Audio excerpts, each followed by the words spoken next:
Welcome to episode 134 of the Thunder Underground podcast. I'm Trent, here with Jason, and this week we've got the return of CJ and Dale from Grind. That's right. You know what? What? This episode is about as kicking as CJ during a Grind show.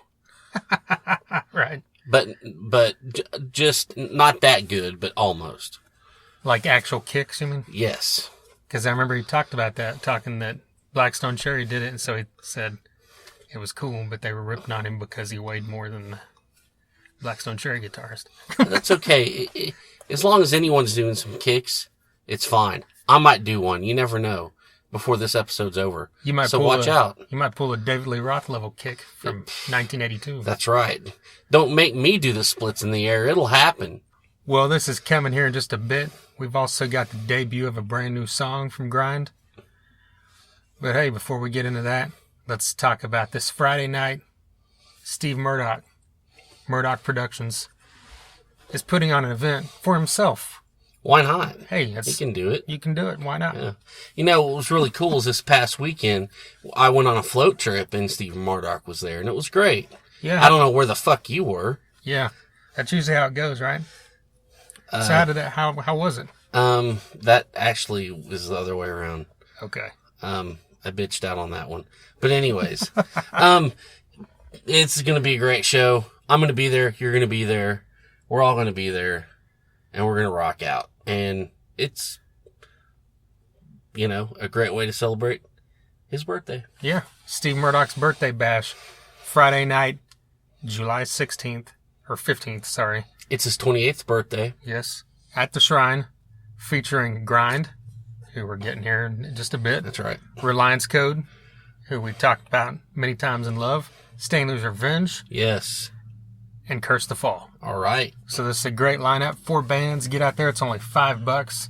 You can't beat that on a Friday night. And the Shrine's a kick-ass place to see a show. It is. It is. So yeah, there you go. And speaking of shows, August 5th, we're going to get into this here in this interview, but Grind is putting on a back-to-school bash, basically where they're raising money and school supplies. So you can show up at the door and pay $5 to get in, or you can just bring $5 worth of school supplies. Either way, it goes to a good cause. We're actually a sponsor of this thing. Yeah, proudly. Yes. They ask us to be part of it. More than happy to do it. And this thing, besides Grind, this has a killer lineup as well, which is Fist of Rage, Sovereign Dame, Scorned, our buddies out of Arkansas. That's right. These guys kick ass.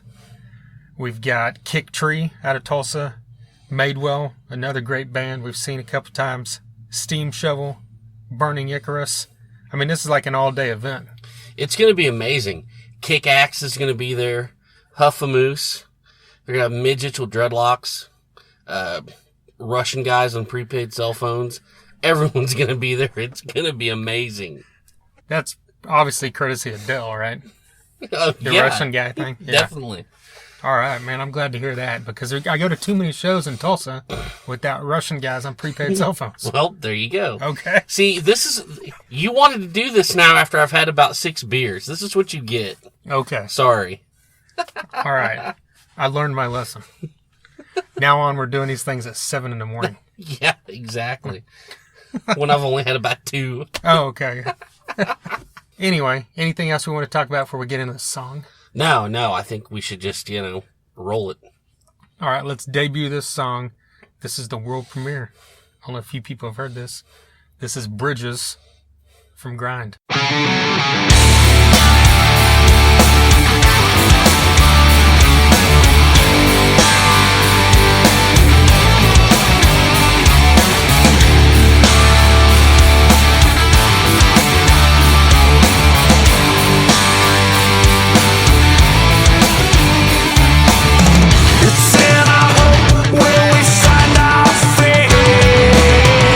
Never at peace and our conscience clear.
is from Grind, brand new track.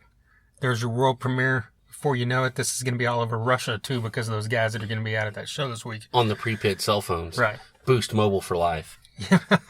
But yeah, this song, kick ass. It's catchy. You know, Dell in this interview mentioned the word anthems, and this is very Definitely. much one of those. It's got that chorus. It gets stuck in your head instantly. Yeah. I love how it's got kind of that loose feel when he's singing, that guitar work that runs throughout from CJ, and even when he's doing the solo, Dale's singing the chorus over it. And I know towards the end, you know, you liked how it ended as well. Yeah, I mean, we talked about that. You know, the end, they just kind of go off and hump a different riff, and it just kind of, you know, throws you a curveball. Just a great song. Can't wait for everyone to hear it, and hope you guys liked it. Yeah, these guys are one of the premier bands in this area. That's right. And they're just one of those independent bands that everybody across the nation should be checking out. Yeah. And, you know, before you know it, maybe you will be, hopefully. Yeah, and I've said this before. If you've heard this podcast before, you've heard me say this. Grind is I love a million bands in this town, but Grind is just one of those bands where, you know, it's like we talk to them. It's like we all have the same kind of, you know, we all of us straddle that line between like hard rock and metal. Yeah. You know, and it's just when I see them live, they just make me want to start a band.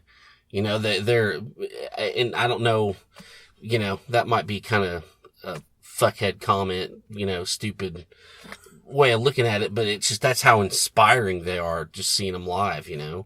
Yeah. And you don't get that every day. So that's pretty cool. Yeah. Well, yeah, be sure and check these guys out. Facebook is at We Are The Grind. Look that up. Follow them, like them, Reverb Nation, all that great stuff. They've got previous songs out we played before. Great stuff. So be looking for some more new stuff from them soon.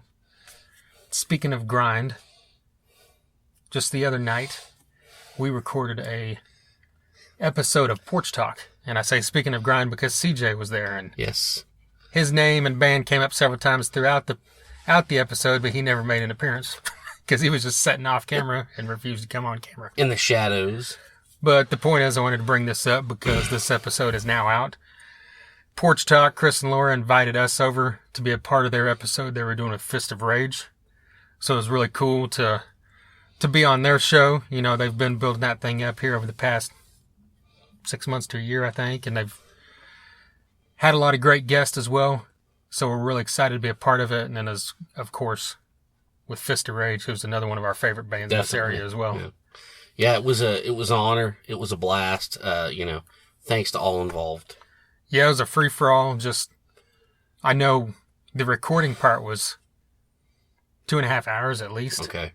I think the video might have been knocked down to about 2 hours or something. I don't know. But anyway, it's up there. Search Facebook, Porch Talk with Chris and Laura. You'll find it. It's also we shared it on Thunder Underground. So Yes. get on there. Follow them. Follow us if you have not done that yet. We've also got an episode with 3D in Your Face coming. We've got a couple other things on the books. We'll let you know when they come through.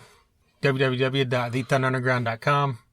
Facebook is at The Thunder Underground. And then YouTube is at The Thunder Underground as well. I think it's time we get into this, right? Let's do it. This is CJ and Dell from Grind.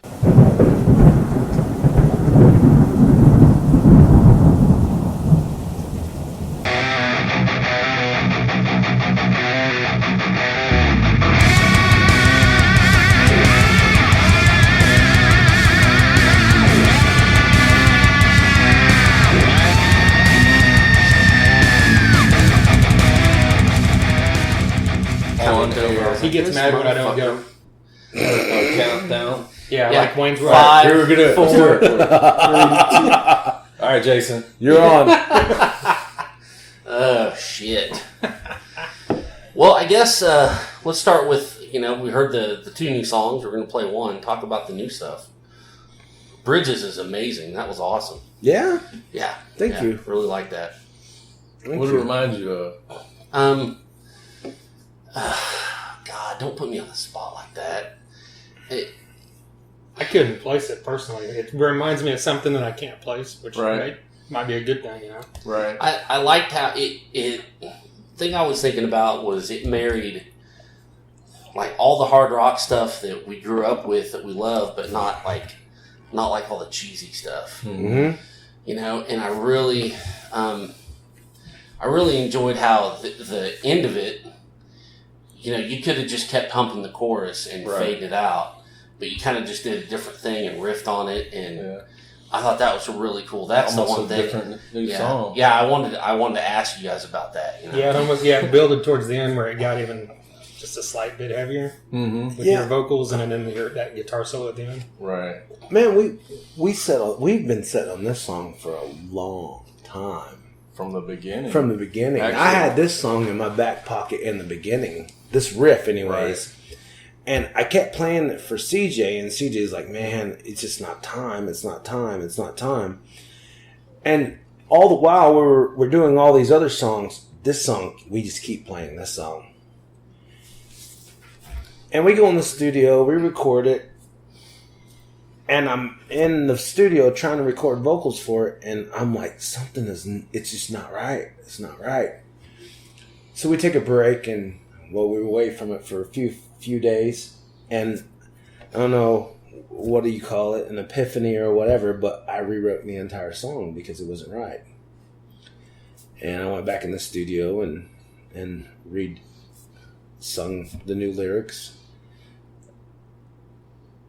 And hope for the best. But it's what I heard.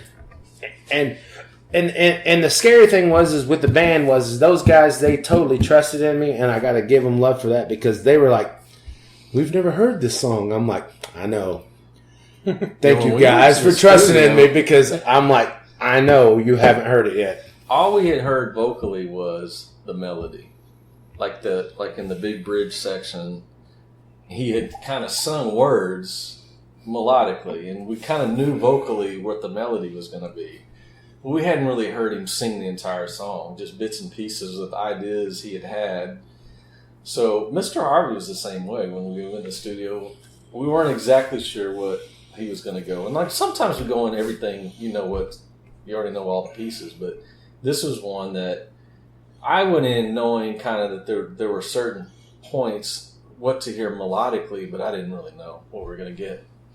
And the evolution of the song really started, he and I first started kind of playing, and he kind of had the basic kind of structure, the chord changes, and he's throwing it at me, and I kept hearing something, but I chased it for a while, and then, came up with this kind of melodic thing to play over those chords, and me and him dug it, but the other guys were kind of like, I don't know, man, because it wasn't the straight ahead 4/4 rock kind of song. Yeah. We fought it for a minute, trying to go, how is this going to fit with what we want to do? But we kept coming back to it. We used to call it glitter because of the glitter I put over the top of it. It was kind of the joke. JD's like, I hate this song because I just can't pick up my bass and JD's like, I just thump and play along. He's like, I literally have to learn the shit. So that's kind of how it's going, and there's a couple of songs that we still are kind of working on the wings that some of them come together immediately, and then some of them you kind of work on. And this was one of those songs that I always believed in, he always believed in, and as the guys finally got, I remember the day Brian Turnham was like, I got it. I love this song now. I see what you guys have been saying all along. And the final piece was, Dale going in the studio and finalizing the vocal pieces, and it's my favorite song we've ever done. And mine too. I think just melodically and it's a mature song compared to some of the stuff we've written in the past. Mm-hmm. But the content, what he's singing about, is so personal to some things we've gone through recently in our own lives that it's just one of those songs that really connects with me on a pretty deep level. So I'm excited for people to hear it. Yeah. I hope it's catchy enough I make them millions. So I can buy that sweet ass boat. Since I heard it this morning. Right. Yeah, we were standing around here waiting on you, and I kept singing it in my head. Yeah? And I just, because it stuck to me. Right. I probably listened to it about 1 or 2 this afternoon. So, I mean, there you go. it's sticking to somebody's, Man, I hope it sticks to all the bodies. Right. So you asked about the ending, and really kind of how that came about was we tried 2 or 3 different endings. Yeah, we kinda did. Nothing felt right. And Bryan was the one that kind of threw out, he was like, it'd be cool if we kind of take a left turn and almost like go into a completely different song. Yeah. Instead of what you expect to build up and just keep hammering that chorus over and over. And we kind of came up with some ideas, but we went in the studio with kind of a rough plan. Mm-hmm. And as we jammed it in the studio, just because when we record, what our process is I go in with Bryan and we cut the drums pretty live. And I jam with him so he gets that live feel. And as we played it, we started changing the ending, how it was going to go. And it kind of grunged it up and kind of chunked it, punked it up. And then when it came time for me to go in and record, we recorded it that way, which was different. JD hadn't even heard it that way. Wow. So when he walked in to record his bass parts, he had to learn what we did, But it was a fun song to do. And our engineer was making fun of us when we first showed it to him. He's like, "Man, this is the gayest song I've ever He heard." said, he goes, this was a good song when Creed wrote it. When Creed wrote it. What? Yeah. I didn't get any Creed of that. But at the end, he was eating like, crow. He's like, "I love this song, man. This is the best stuff that you guys have done." So, but that that's the relationship we have with him. Yeah. He busts our chops pretty good and keeps us on our toes. So, Well, that's a good thing, probably. right. I believe that we no longer write songs.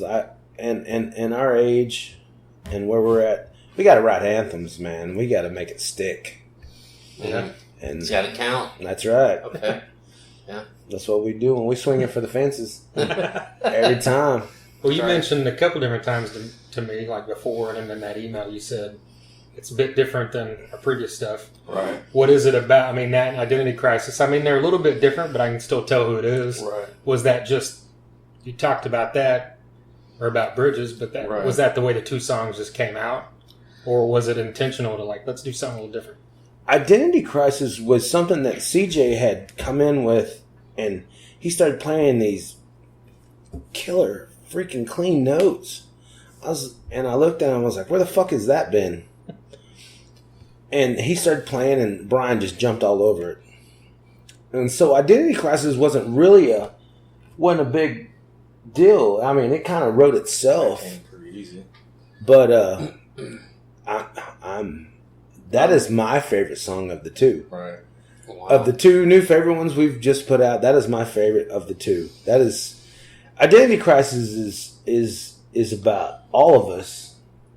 And it's something that I've watched the band evolve into. And we all have to, in the morning we have to look at ourselves and see if we're proud of who we are or if we're happy with the face that you see or whatever. But at the end of the day, if you're not, if you are, whatever, you got to fix yourself. Make it right.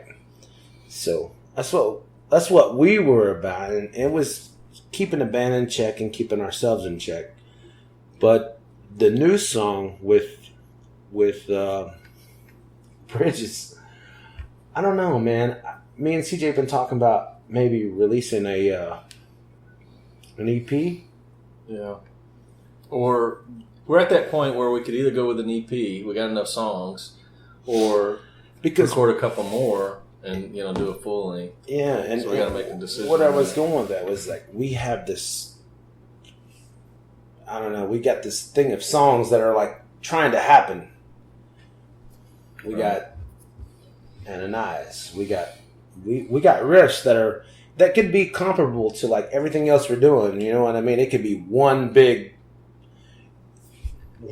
package. But thing about Bridges that I like so much because I've gone through some changes in my life recently, and what Dale wrote, what's so personal is it's about you got to make decisions, and as he explained it to me, I was like, damn, I'm living this, in terms of whether the decision is the right decision or the wrong decision, you got to make one, and you're going to build bridges towards your future or whatever decisions you're going to make, and you got to go forward and don't regret it. You can't be looking over your shoulder all the time, and we can't live in yesterday. just really connected, with Yeah. me at this point in time. That's one of the reasons why I like it so much.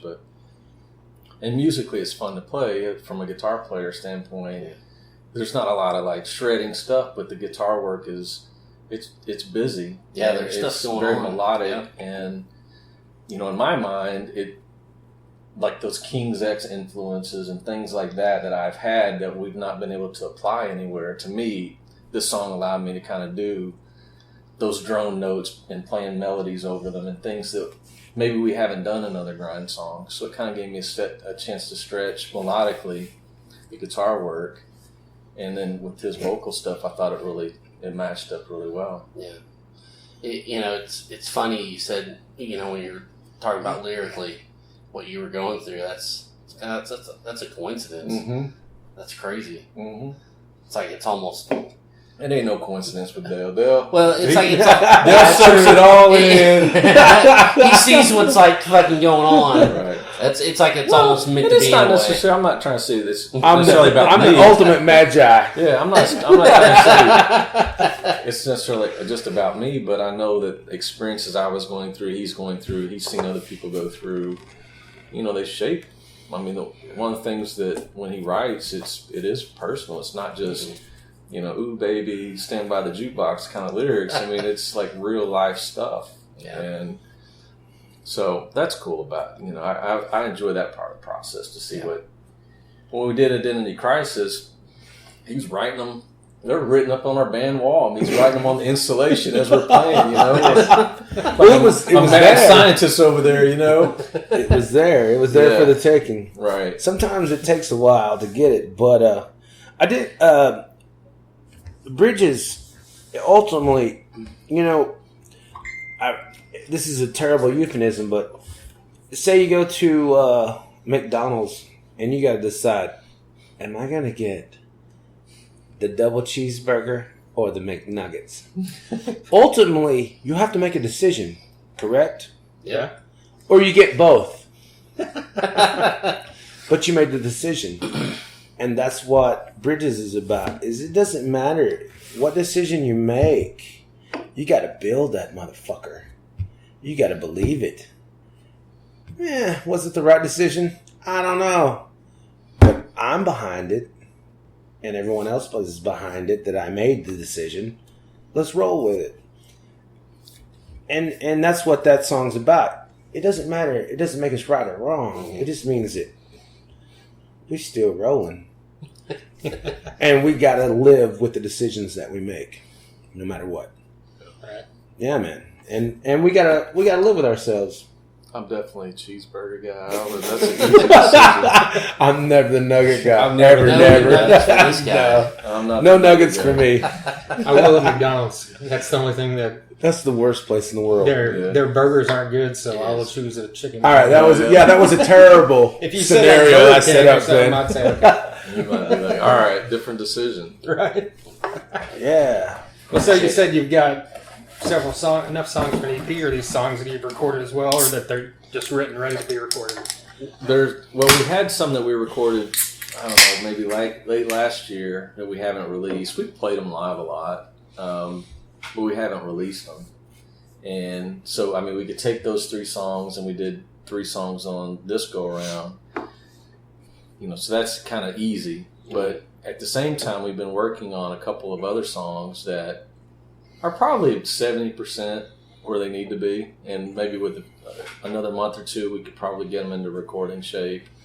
So I think we have to decide as a band of, do you want to go ahead and try to include that on this, or, do we want to go ahead and rush and get something out? I think we haven't really sat down with all the guys and made that decision. But those songs are, again, I think an evolution of the early stuff was straight ahead rock and roll, kind of grungy stuff, and this newer stuff is kind of going to stretch it a little bit. I mean, you're still going to get those elements that make it grind, but we're going to challenge ourselves to play. Like Ananias is a song people are going to hear later this year, and it's it's butting up against more intricate metal stuff, and it's going to be a little on the heavier end of what grind would ever do. And then we've got kind of more bluesy rock stuff in the wings that we haven't sprung yet. So there'll be some variety and a lot of ground for us to cover. Do you kind of just let that take you where you want it, or is there a point where you go, you know what, this is too much, not us, or right. whatever? Or do you just, hey, whatever comes out, let's... I think that's why it took Bridges so long, is I think there was the band, I think there was a collective, can we do this? Because it's not really the I don't want to turn this into something that we weren't. But I think the band finally believed that if we're doing it, it's a grind song. It doesn't really matter that it's different. It doesn't matter that it's not Drinking Man. It doesn't matter that it's not Maybe. You know, that what people would expect. If we're doing it, it's grind. Yeah. You know, and I think once everyone started believing that, it kind of opened up another door. Like, we could do a whole lot of other shit, too, that you can't pigeonhole. I think the band is more excited than they've ever been because the songs are new, they're poppy. You know what I mean? They're kind of catchy. Yeah. Man, it can give... Kind of. It gives them a chance to, like, get on board, you know? And I hope that it is catchy enough that it catches on. You know, I know that's redundant, but... But you know what I mean? I hope that, like I said earlier, we are writing anthems. We are not writing songs anymore. We're swinging for the fences. Yeah. So there's the name of your CD, Anthems, right? Leaders of the Free World. Okay. Never mind. Maybe. That works. That's better. Yeah. Well, shifting gears just a little bit, I mean, talk about, you know, since they aren't here, you know, JD and Bryan, you know, what do they bring to this, to grind, to the new stuff? You know, what are their personalities like? Bryan is super, super, super exuberant about the new stuff. And he's on fire. He has found his place, I think, personally, as an artist, where he is doing his photography, he's playing drums, and he's able enough. He's given, I don't know, what am I trying to say? He is in his spot in his life where he can be an artist and thrive. And he's open to anything. Yeah. And when Bryan Turner believes it, dude, he's going to kill it. And that's where we're at right now. He's very expressive as an artist, whether it's playing drums or his art. He's a painter. I mean, he painted his gigantic Ace Frehley thing for me. It's amazing. I've got a couple pieces of his art. Yeah. You know, his photography is really cool. And it's one of the things I love about his playing is it's just very expressive. He's very visual in his movements. Yeah. You can't, you know, you're going to focus on him during the show because he's very active. And, you know, he's a huge part of the final product because I'll have a riff. Yeah, he's part of the sound, man. But the way Bryan drives the tempo or accents the drums I'll modify a lot of riffs to fit the cadences that he's hearing. And I'll let him drive a lot of the cadences rather than me going, you know, the hell no, the riff goes like this, play your drums this way. A lot of times I'll follow what he's hearing rhythmically because I trust him. And if that means I tweak it a little bit or I find a way to make what I'm hearing fit what he's doing, then we work closely with that. And in the songwriting process, a lot of times what happens is I'll have a riff or Dale will have a riff, and even when he brings a riff, a lot of times I'll play it with Bryan because Dale likes to kind of sit back and listen and kind of soak it all in like the conductor, you know? And the mad scientist, and then JD will jump in. But that's a lot of how the songs start out is just Bryan and me working. I'm throwing riffs at him. He's coming up with drums. We kind of shape a direction, and then we slowly build from that. So he's huge, in my opinion, in terms of the final sound. And then, you know, JD, there are no gaps when you play with JD. I mean, JD fills all the holes. Such a talented bass player. He has such a feel for what we're doing. And then off stage, same way. There's no gaps with JD. He's got a gigantic personality that, you know, if you've been around JD, you know what I mean. You know, dude, he's party boy. He's He's never met a good time he hadn't liked. He's never met somebody he can't talk to. So Best player in Tulsa, the Buzzard. Buzz. So it's a band full of very different personalities. You know, we all have our role, and it all works out because of that. I think it works because y'all know your role. Zig and zag. Shut your damn mouth. Right.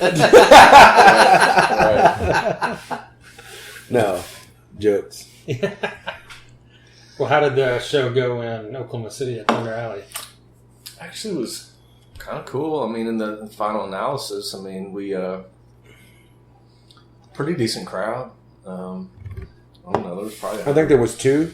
No, there's about There was 2 people there over the course of the night. There was probably 100 people that came and went, and we had a good show. I mean, we ended up playing first that night. We thought we were going to play a little later in the lineup, but things shifted around.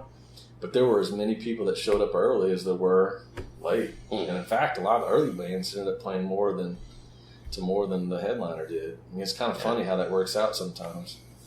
But Tony and LaDonna Proctor have been supporters of us so far, and we look forward to working with them again.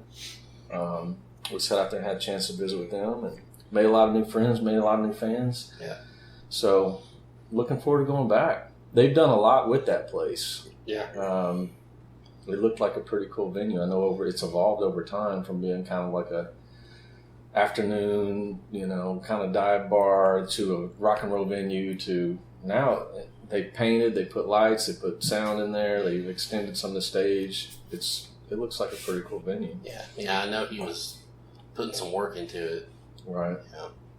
So yeah, and you can tell they're passionate about music too, which is what they're you want. extremely busy. They've always got shows going on. So I spent a lot of time talking with Tony in particular about the Tulsa Oklahoma City connection. They work a lot with Oklahoma City bands, and they bring some Tulsa bands over there. But now he wants to grow his footprint and presence in Tulsa, and he's looking for a lot of the bands to work with, and then trying to trade. Like, well, we'll bring Grind over for a couple things. We'll help them build their fan base in Oklahoma City, and we'll bring, Left to Die, or we'll bring Chase and Jenny or some band from Oklahoma City over here, and we'll help them build their fan base. And I think they see their role as not only bringing a lot of cool touring bands in, but helping the locals build, their brands. They've been pretty supportive, and we've enjoyed working with them. We've done three TLP shows. I think this is the third 3 or 4. Yeah. We've done a couple in Tulsa. The Save and Able. Yeah, there's been a few. The Flaw. So we've done 4. We did 4. the Saving Able, Yeah. we did Flaw, we did the Stitched Up Heart, and then we did otherwise. Do you know Stitch Up Heart was on like L.A. Lloyd's top 20 countdown like a month ago? They were really? they were on Sunday. Right? Yeah. We're like, we saw them at the shrine. Dude, no, we played with them. Yeah. We stole their freaking Yeah, we did steal some of their merch. little merch ideas. Stole their Yeah, we're like, I like what they're doing. Well, they had a casket case, guitar case, and they flipped it open and they put their merch in it. Well, I have one, a big one. I was like, He's like, CJ, we're stealing that. we're stealing that idea. But no, they were on LA Lloyd's rock show the other morning. That's badass. They're like in the top 5 or whatever. Nice. You guys ever seen those guys? No, I know they played Rocklahoma last year, but I didn't see it. They were good. They were tight, visually they looked cool. Yeah. Didn't we? Wasn't they on? Girl singer? Well, yeah. What was the thing that was? Maybe I did see it on Axis. We went to Joplin for Soil and we got to talk to them. Wasn't it Stitched Up something or Straight Line? Straight Line Stitch. Oh, maybe that's where I'm getting it mixed up. Straight line stitch. Never mind. Never mind. That's also a female singer, I think. Okay. See, okay, gotcha. But he told me that show you guys did at the Vanguard Yeah, that was turned my out next. great. So Yeah, I always want to talk about that. I mean, The Grind Show? Yeah, the Vanguard. That was pretty fucking cool in the fact that, like, I mean, I don't know how it goes, but I would have assumed that was something you guys put on. Right. Yeah. Okay, and I just liked how there's a good vibe all night. Right. You guys came on and had the lights and Right. Brian was like standing on his drum throne, and Mm-hmm. I mean that was that was awesome for a local show. I wish more local shows were like that. Talk about that. You know, if there was anything significant or what. Man, I mean, when live is priority.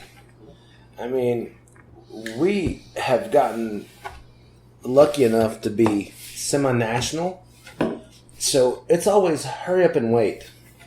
We're always driving to these venues and we just sit there and do nothing for hours and hours and hours.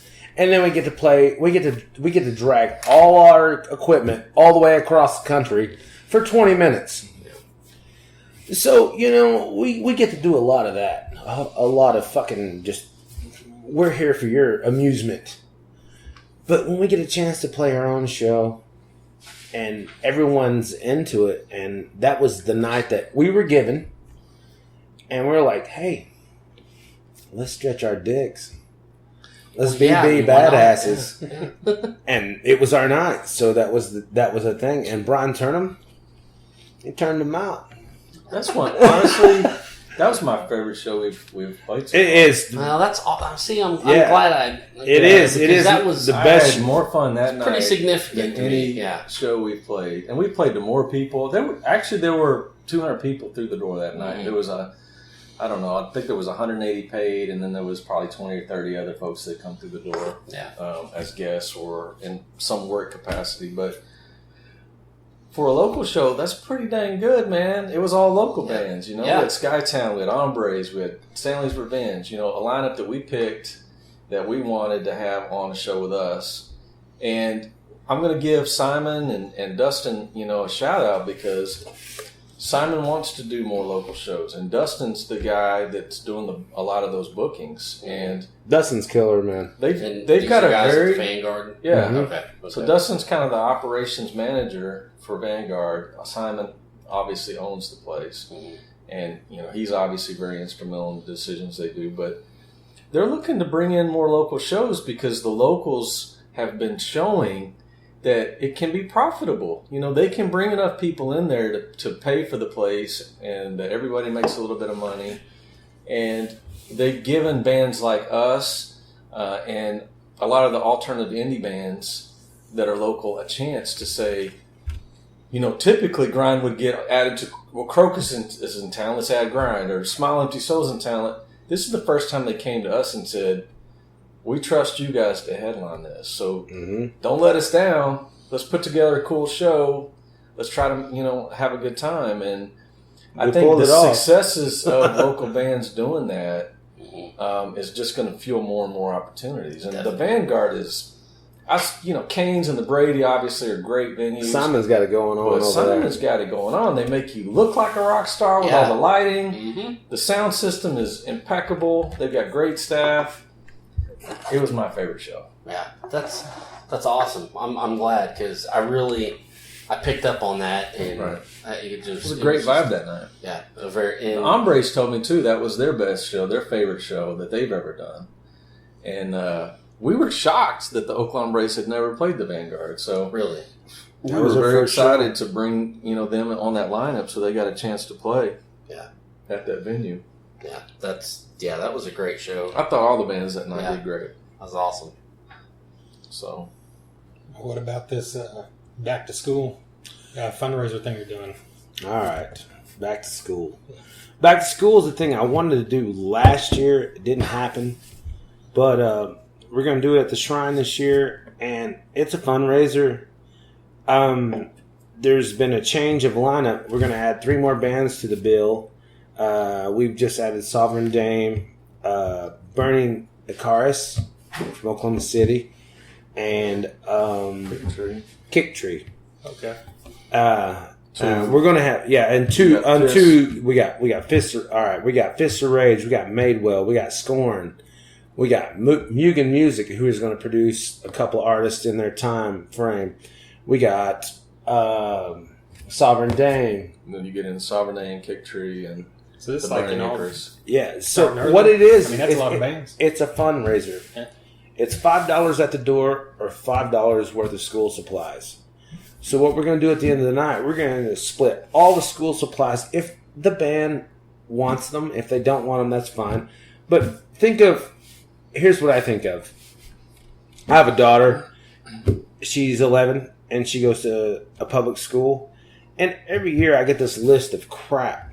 Like, they need printer paper, inkjet freaking cartridges, paper towels, all this crap. I'm like, who can afford that? Right? I remember going to grade school. You needed a Big Chief tablet and a fucking pencil. Yeah. Right? Yeah. So now we're buying school supplies for all the kids that can't buy school supplies. Yeah. So here was my idea was, hey, how about we just throw a concert and all of us throw backpacks, notebooks, pencils, glue, whatever, in this big old bin, and let's just separate them, and whoever wants to give them, let's go donate them to a school, because the teachers aren't making enough money to. Those are the people who are with our kids all day. You know? So I want to act like I give a fucking shit. Yeah. So that's the thing is that's what this is. It's about us giving a crap about our kids and giving and caring about our community. It's simple, but I know it's dumb, but man, think about $10 could buy your kid the shit they need to start school. There's a bunch of kids that don't have $10, or their parents that don't have $10 to send their kid back to school, and they're the kid that walks in and that has nothing. Mm-hmm. Yeah. I don't want that. Yeah. And we got he's got pulled together several sponsors that are going to put up. You guys are sponsoring. Thank you so much. So much money in school supplies. So even if like no one shows up, we got school supplies for kids coming. But I think with the lineup that we have, we'll have a good turnout, and we'll start early. Probably 3 or 4. I don't know exactly what time, but it'll be an all afternoon, all night affair. Nice. But that's what it's about. It's about building a local thing for us, for the bands, for just local. I mean, camaraderie. Yeah. You know. Well, it's like the teachers themselves. They have to go buy a lot of shit. Right. Mm-hmm. And Yeah, Eric because told the us school all these fucking teachers won't should come to goddamn this do it. show. I mean, come on, man, guys. Right. I know. We do we've done the holiday thing the last couple of years, trying to get some every year. toys for kids that are a little underprivileged, and this is kind of another thing. And we feel like we're very fortunate to get to do what we do, and it's nice. We've had a good run where we've been able to make some money the last year in terms of shows that we're doing. It's not too much for us to show up and play a show like this and just basically give it back and give something to some kids and some families that really could benefit from it. So, and all the bands that jumped on, as soon as we told them what we're doing, they've all been all in. It's not like you're having to twist their arm like, they're begrudgingly doing it for a cause. Everybody's been like, that sounds cool. We'd love to be part of that. So I'm hoping that, with this, it's something that we can start that will just last. Even with the Christmas shows and the back to school bashes is just fundraisers. Is all it is, man. Mm-hmm. Yeah. And you know what? We got the power to make that shit happen. Let's make it happen. No one cares what we say anyways, but if we can make it happen and put that shit in motion. We've heard we might have reputations with some people. So, this is to counteract that, whatever, the assholes of Tulsa. Yeah. So we want to also do this too. And I'm looking around, I'm like, well, nobody else is doing this shit, and who cares? So we're going to step in and we're going to fill this void. We want to do something cool for bring the community together.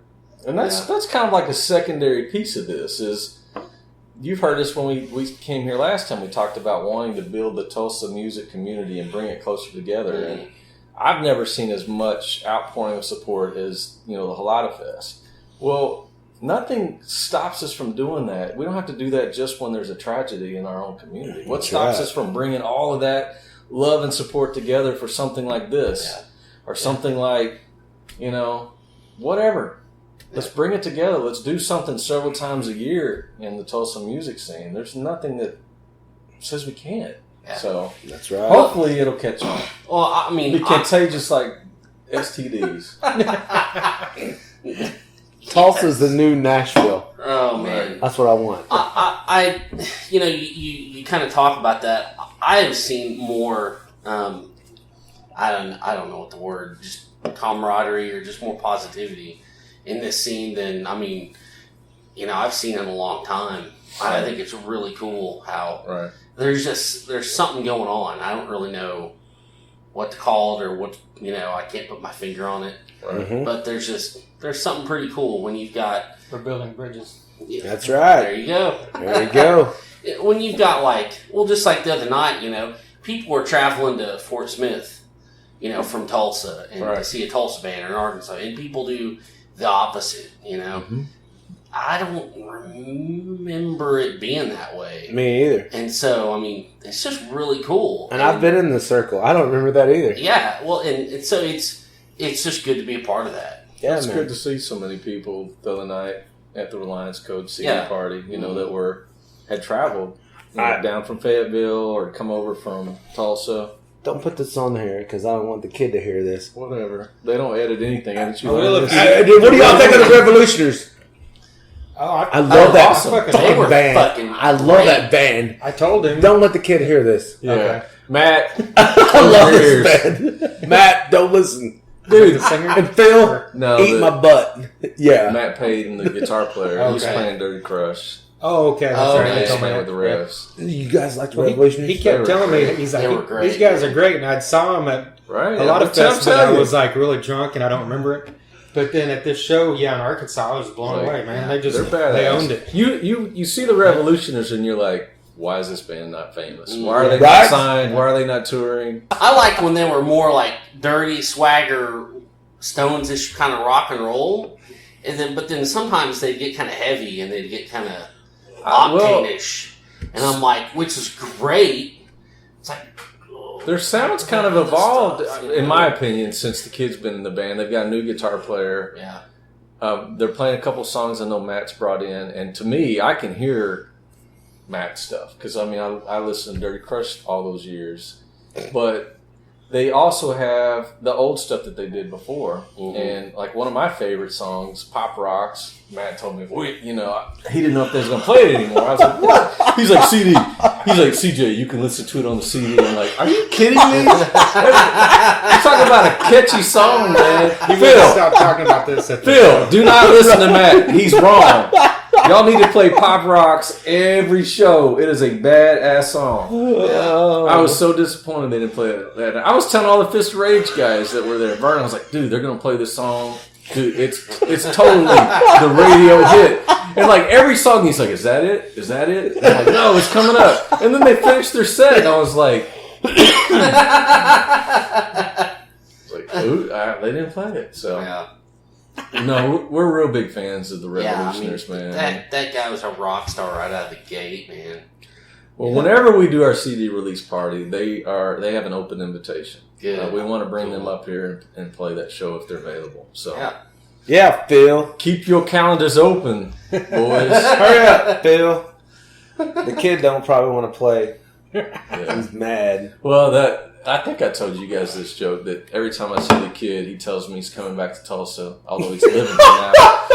He's like, I'm coming back to take my spot and grind. I'm like, good. I can leave this shitty band and go start a good one. Join the Revolution. Yeah, join the Revolution. Let's trade out. Let's swap. Just trade out. You can play with Phil. I'm not young enough to find that band. They're all a bunch of young, pretty boys. I know, right? Yeah, I'm a little on the upper end of the demographics of playing. Hey, you're still a little pretty. I know. That's what I hear.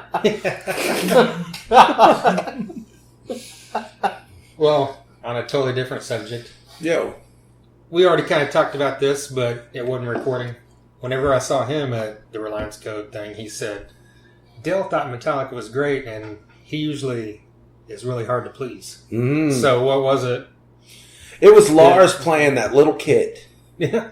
For real, that's what it was for me. Yeah. It's like, I saw Lars in high school, and I've been a Metallica fan, and I know how terrible of a drummer he is. But he's still a drummer. But at the same time... Rumored, not confirmed. Yeah. But at the same time, dude, he scaled it down, and he played a small kit, and dude, he owned it. He fucking owned it.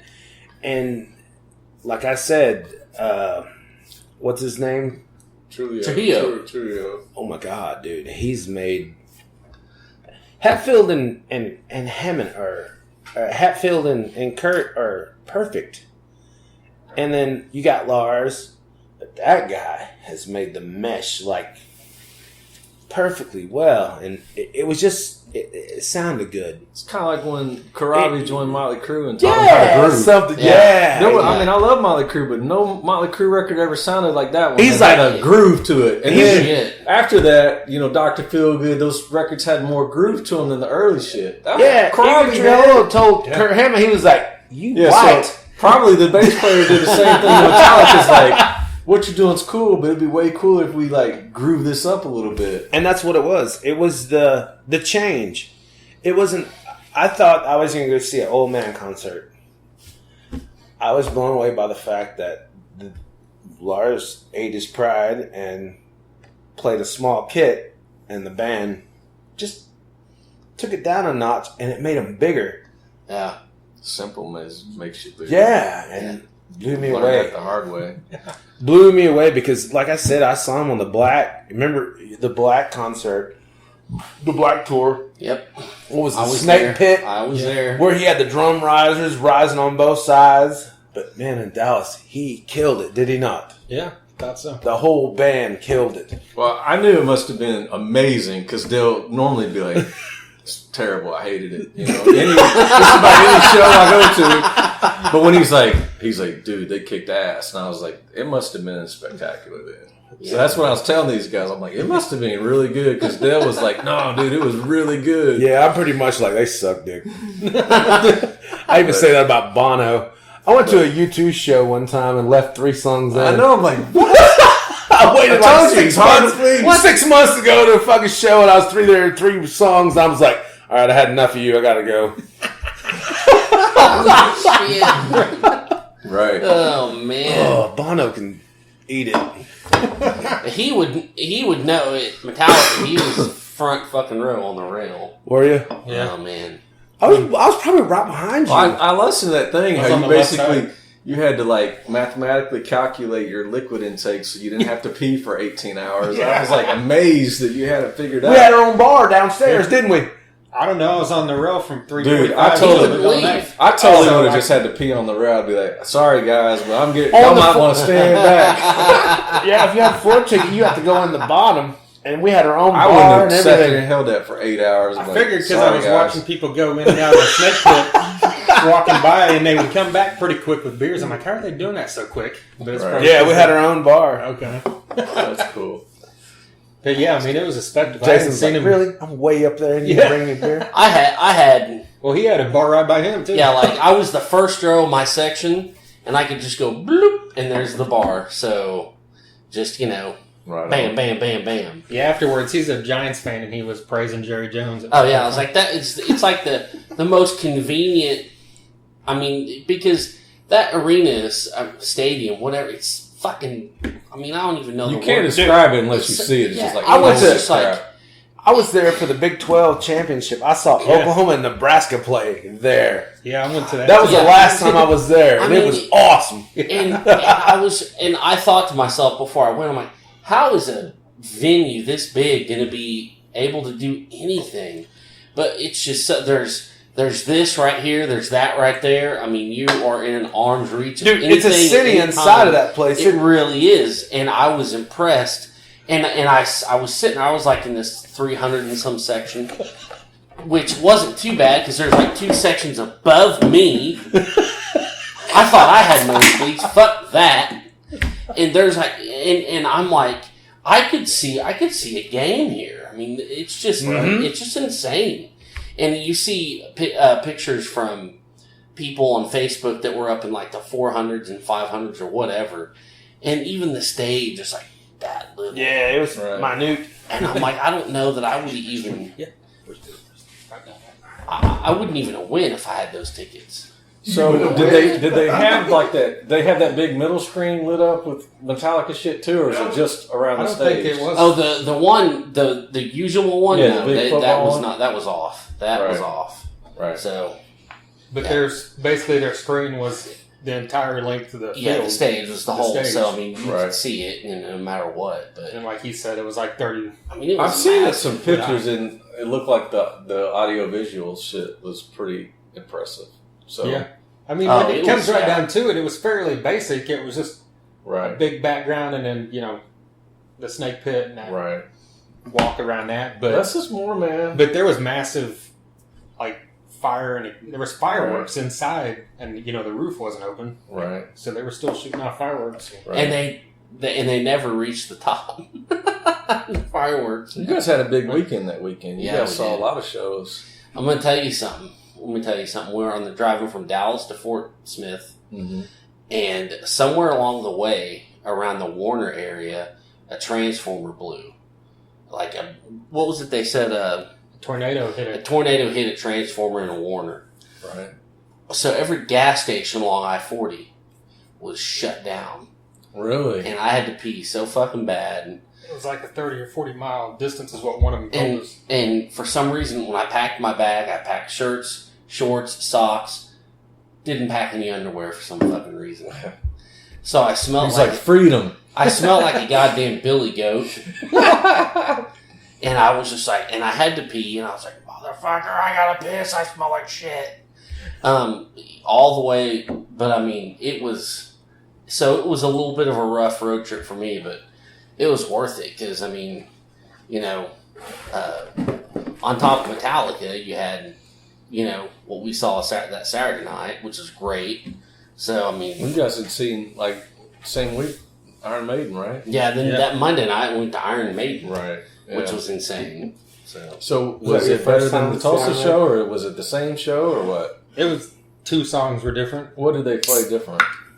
They Don't played, tell me 2 Minutes to Midnight, because I was No. mad as hell they didn't play that. No, They played Wrathchild instead of something. they can't play Hall to Be Thy Name right now And they're not playing because that. there's some kind of lawsuit or something. They inserted a new song. Yeah, I couldn't believe they didn't play 2 Minutes to Midnight then or now. I mean, how can you not play that song? They played it when I saw them a few years ago in Dallas. Yeah. But they're not playing, it's like their That was the one song I was like, their tours I kept rotate. waiting and kept waiting and kept waiting. And No, then just, they the got- lights come up. I'm like, are you kidding me? You played all these shitty new songs. They got Why one- didn't you play the song I can't hear? They got one song. What's that? So Wasted Years. Understand. They I played love that song. Yeah, dude. They played that one, but They That did should with be their only single. 2 Minutes at Midnight is my favorite Maiden song. Man. I love that. I thought it was better because in Tulsa I was in the very last row way up high. Okay. And this one I was the very front row of the section right by the stage Right. and like perpendicular, just a little. So I mean I could look right there, Right. right where he's at. There's You were next to the Bruce. There's Bruce Dickinson. Yeah. And I'm just like, oh my God, I don't care if he fucking sings the Macarena. He's fucking right there. Right. It was great. So Right. I'm a little biased because I had such great seats, but yeah, it was awesome. Cool. They play a lot of new stuff, yes. But That's what for they me, do. They That's what they play do. a little too much new stuff. Yeah. Because, I'm not going to say, unless you were a super diehard fan, half the songs when they played in Tulsa, most people didn't know a lot of their stuff. Mhm. I'm like, man. But that was just me. Mhm. I came, and I've heard they've kind of alternated over the years where they'll do classic, the hits, and then they'll do new record stuff. I would have rather heard a few more of the old classic hits. Well, I think the time we saw them in Dallas is when they were doing one of their classic It sets, was the right? Seventh Son. Yeah, they were playing all that. The live Seventh Son redo of that Something, DVD yeah. that came out in 1990 or something. Right. But so it was basically greatest hits. That's For the the most tour I part, should have yeah. caught. Yeah, it was awesome. And the It was next great. one probably will be because they just kind of rotate. He said the next one They should won't be. come to Tulsa. Yeah, it won't be here. It won't be here. Well, it won't be in Oklahoma City for sure Yeah. because there was half as many people. But all these years I've never got a chance to see him live, so I finally got to see him, and I mean, think about all the bands that we got to see last year. Yeah. In Tulsa. It was a great freaking year for Yeah. you had Lamb of God, you had Iron Maiden, Black Sabbath. I mean, there was like concert after concert of all these Alice classic Cooper, bands. Ozzy came through. It was just, Yeah, Black Sabbath. Yeah. it was I got to see a lot of cool shows last year.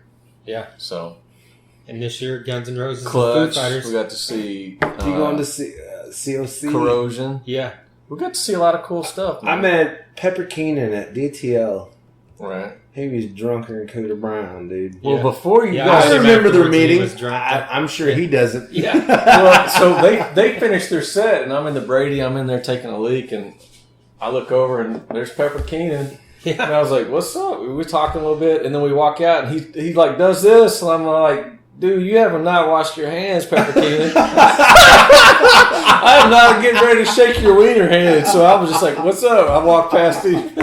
So shout out! I totally didn't shake your wiener hand, but and then he goes out, and there's some girl waiting on him, and he was cool though. He was feeling no pain at that point, and then I guess they went to a after party at DTL. Yeah. Yeah, I met him over in front of the bathroom, so he was making constant trips. Did you shake his hand? Because you totally got wiener hand if I you don't know, did. but I just got a picture. I can't remember how to shake. Probably did, knowing me. Yeah. No, man. That was a good show that night. Lamb of God, COC, They were Clutch. good. Yeah. They were good. Clutch, man, I had not ever seen those guys live. And Oh man. I was like instantly a fan. Yeah. Like, this singer dude is amazing. Yeah. They're great. I was a big fan that night. Yeah, they're one of those live bands that even if you don't know a single song, you can still You would just enjoy enjoy it. it. Love You the have show. to go.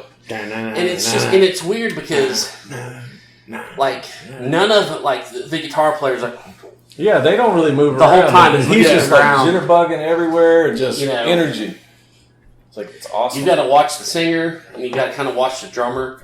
Every now and then he'll get into it and he'll hit a note and jump up off the thing, you know. But it's just something about them that is just, it's infectious, you know. What was y'all's favorite band in Oklahoma? That you got to see? I know we didn't get to see a lot of cool bands because of the rain Yeah. and weather. And Fozzy. Did I say Fozzy was great. I really Yeah. enjoyed them, yeah. Jericho, you're on the list. You just made the list. Blackstone Cherry? There you go. I was one of my Blackstone Cherry is always a good one. Blackstone I Cherry wish kicks those guys ass. were way more popular than they are. They get lumped in with all the Nickelback clones and the Yeah. Radio Rock. And Yeah. they're just a little bit more than that to me. They're a great band, man. They're a great band. And Every time I've seen them, they just burn it down. yeah, they're great. That's awesome to hear that. Jackal was amazing, I think. These I guys like used to Jackal. always make fun of me about throwing kicks and stuff, and then I went and saw Blackstone Cherry. I'm like, see that guy? And then they're like, CJ, you're like 205. He weighs like 160 pounds and skinny. No, man. Take it out. Fuck these guys, all right? I'm like, see him? See, he's doing it. No, I'm a big Blackstone Cherry fan, man. I like Yeah, those they're guys great. a lot. Yeah, and man, the band that stood out to me was Def Leppard, man. I thought they sounded great. Oh, they were I great. figured, you kind of figured at the age they are that maybe I thought it was Joe going to be an Elliott, old man show. he would struggle a little bit. He sounded amazing, man. I thought he did a great job. The guitars sounded good. I got to see production. Vivian Campbell play. Right. Yeah. That's what's up. They were good. I thought they did great. Yeah, I Yeah, think man. I've noticed over the last 10 years or so, you can tell he doesn't go for the high notes. He just he Yeah, stays in the yeah, range where he you're should, and right. then comes off way better than someone who's Yeah, trying who's to do trying something to they do shouldn't. it now. Yeah, and the whole band, they brought it down. They kept the range, their harmony right intact, Right. man. It was nice. Right. I thought it was gonna be a fucking train wreck, but they were great because they're 100 years old and they only got 9 arms. I mean, come on. Damn. You remember that Bloodhound Gang song? The Juggernaut person Brutal. Podcast land. You see what I have to live with? Right. This is begrudgingly too, but I was okay with the Offspring. Actually, I thought that was Really? a fun show. I didn't. I've I never agree been with a you. fan. I wasn't gonna go. But God damn it, there's nothing going on. Nothing else going on said, tonight. God damn it. Everybody, goddamn, I don't They did a care. good job. Everybody in the campsite was like, "We're going," and they were going to do that Chris Cornell thing afterwards. I didn't really get into that. Fuck it, I'll go. And I went, and it was all right. I mean, it was. Did you come out and play? Hey, no. come out and play. I sat down the whole time that I watched it. But it Did wasn't, you keep them separated? It wasn't that bad. And what was it, the Noodles guy? Yeah. He gave a Noodling. shout out to Warren DeMartini and said how much he loved Rat and stuff. They're that saying was cool. Warren was burning it down. Yeah, Rat was great, man. Stephen Percy, like you're talking about, he doesn't have the range anymore. No, he phoned in a song or two, Yeah. but for the most part, he sounded pretty decent. I But thought the Warren band DeMartini, sounded good. yeah. Warren sounded great. Forget it. Yeah, that was awesome. Was he still wearing that leather vest? Did it fit? I don't remember what he was wearing. He wouldn't wear that leather vest with no shirt. We were Stephen bouncing Piercy. around all weekend. I remember I saw you guys a couple times. Oh yeah. And You probably saw me more than I remember. So. I saw you when I first got there. Yeah. And you're like, I'm going to the Darkside Stage. Yeah, I was like, I gotta find it. and I hey found it man, eventually. shout out to Chris, man. I mean, Yeah, definitely. from where they were last year with the production they had this year, man. Congratulations, man. The stage looked great. The production was good. And, that thing just keeps growing. So keep it up, man. Good job. Yeah, I'm excited to see what they do the next couple of years. They hit us up, but we couldn't play for whatever reason. Mm-hmm. I can't remember. Somebody was going to be out of town that weekend. Once we got notified we weren't going to play any of the other things, everybody made plans for, obviously it's a, holiday weekend. All So. that shit, yeah. But after I went over there and saw it, I was like, man, they really stepped it up this year. So good job, Chris. Definitely. And they were covered. Yeah. Covered. Yeah. And then Jaeger, that's always a fun time over there. So we'll all have to wait and see what Jaeger does next year. I know Stacy and Fred said they're going to not do it. So They're we'll not see. going to do it? Trent wants to take it over. Somebody's going to probably take over the do it. management of it. Yeah. But I'll be a cheerleader or something, but I'm not being in charge of anything. We Right. should open up like a Right. little village and call it Grindville. well, when I see Yeah, I'll do that. They got to pay to live there, though. So yeah, I get this text. I don't remember. It was late, 3 or 4 in the morning. I get a text from Trent like, "Where are you guys at? You got to come over here where we are." When you guys pulled us into that badass RV, holy shit, dude! Oh, yeah. It was like we walked over there and it was like, there's like lights shining and it's like everything you want. They were taking care of everyone. I was so fucked up. All I remember spilling one of my hams in somebody's shoe, and I got the fuck out of there. And I never heard. And God bless them. I love those people in Indiana, but they never said anything else about it. So thank God. But I got the peeled out. You spilled beer in my shoe, Jason. Get out of here. I'm out of here. No, we definitely bounced around a lot that weekend and got to see a lot of cool people. But appreciate the invite because I go over there and it's like Margarita City. Oh yeah, and they had their RV was like a fucking. I'm like, I've never been in an RV that nice. I Oh was man, like, holy it was cow! insane. Yeah, we were in Gene Simmons' RV like 2 months before, and I think it was nicer than his. Yeah, I have it no was doubt. insane. Really? It was super. Well, his was I don't know. Just a Gene casino Simmons running is one. a 2-story one though. Still, the second story doesn't. It was make 2-story? Yeah, it was a 2-story trailer. Because we Okay, I'm walked putting you up guys there. on. Is this recorded? Yeah. I'm putting you on the spot. Okay. If you get an Ace Frehley interview, am I going to be there? Yes. Okay, you heard it. Make sure. I'm going to be at the Ace Frehley podcast. Because we walked up in there and he was just, I don't know what he was doing, but he's like, excuse me guys, I need to change my shirt. And he went up fucking stairs, and I didn't know you could have 2-story, excuse me, It's RVs. 2-story RVs.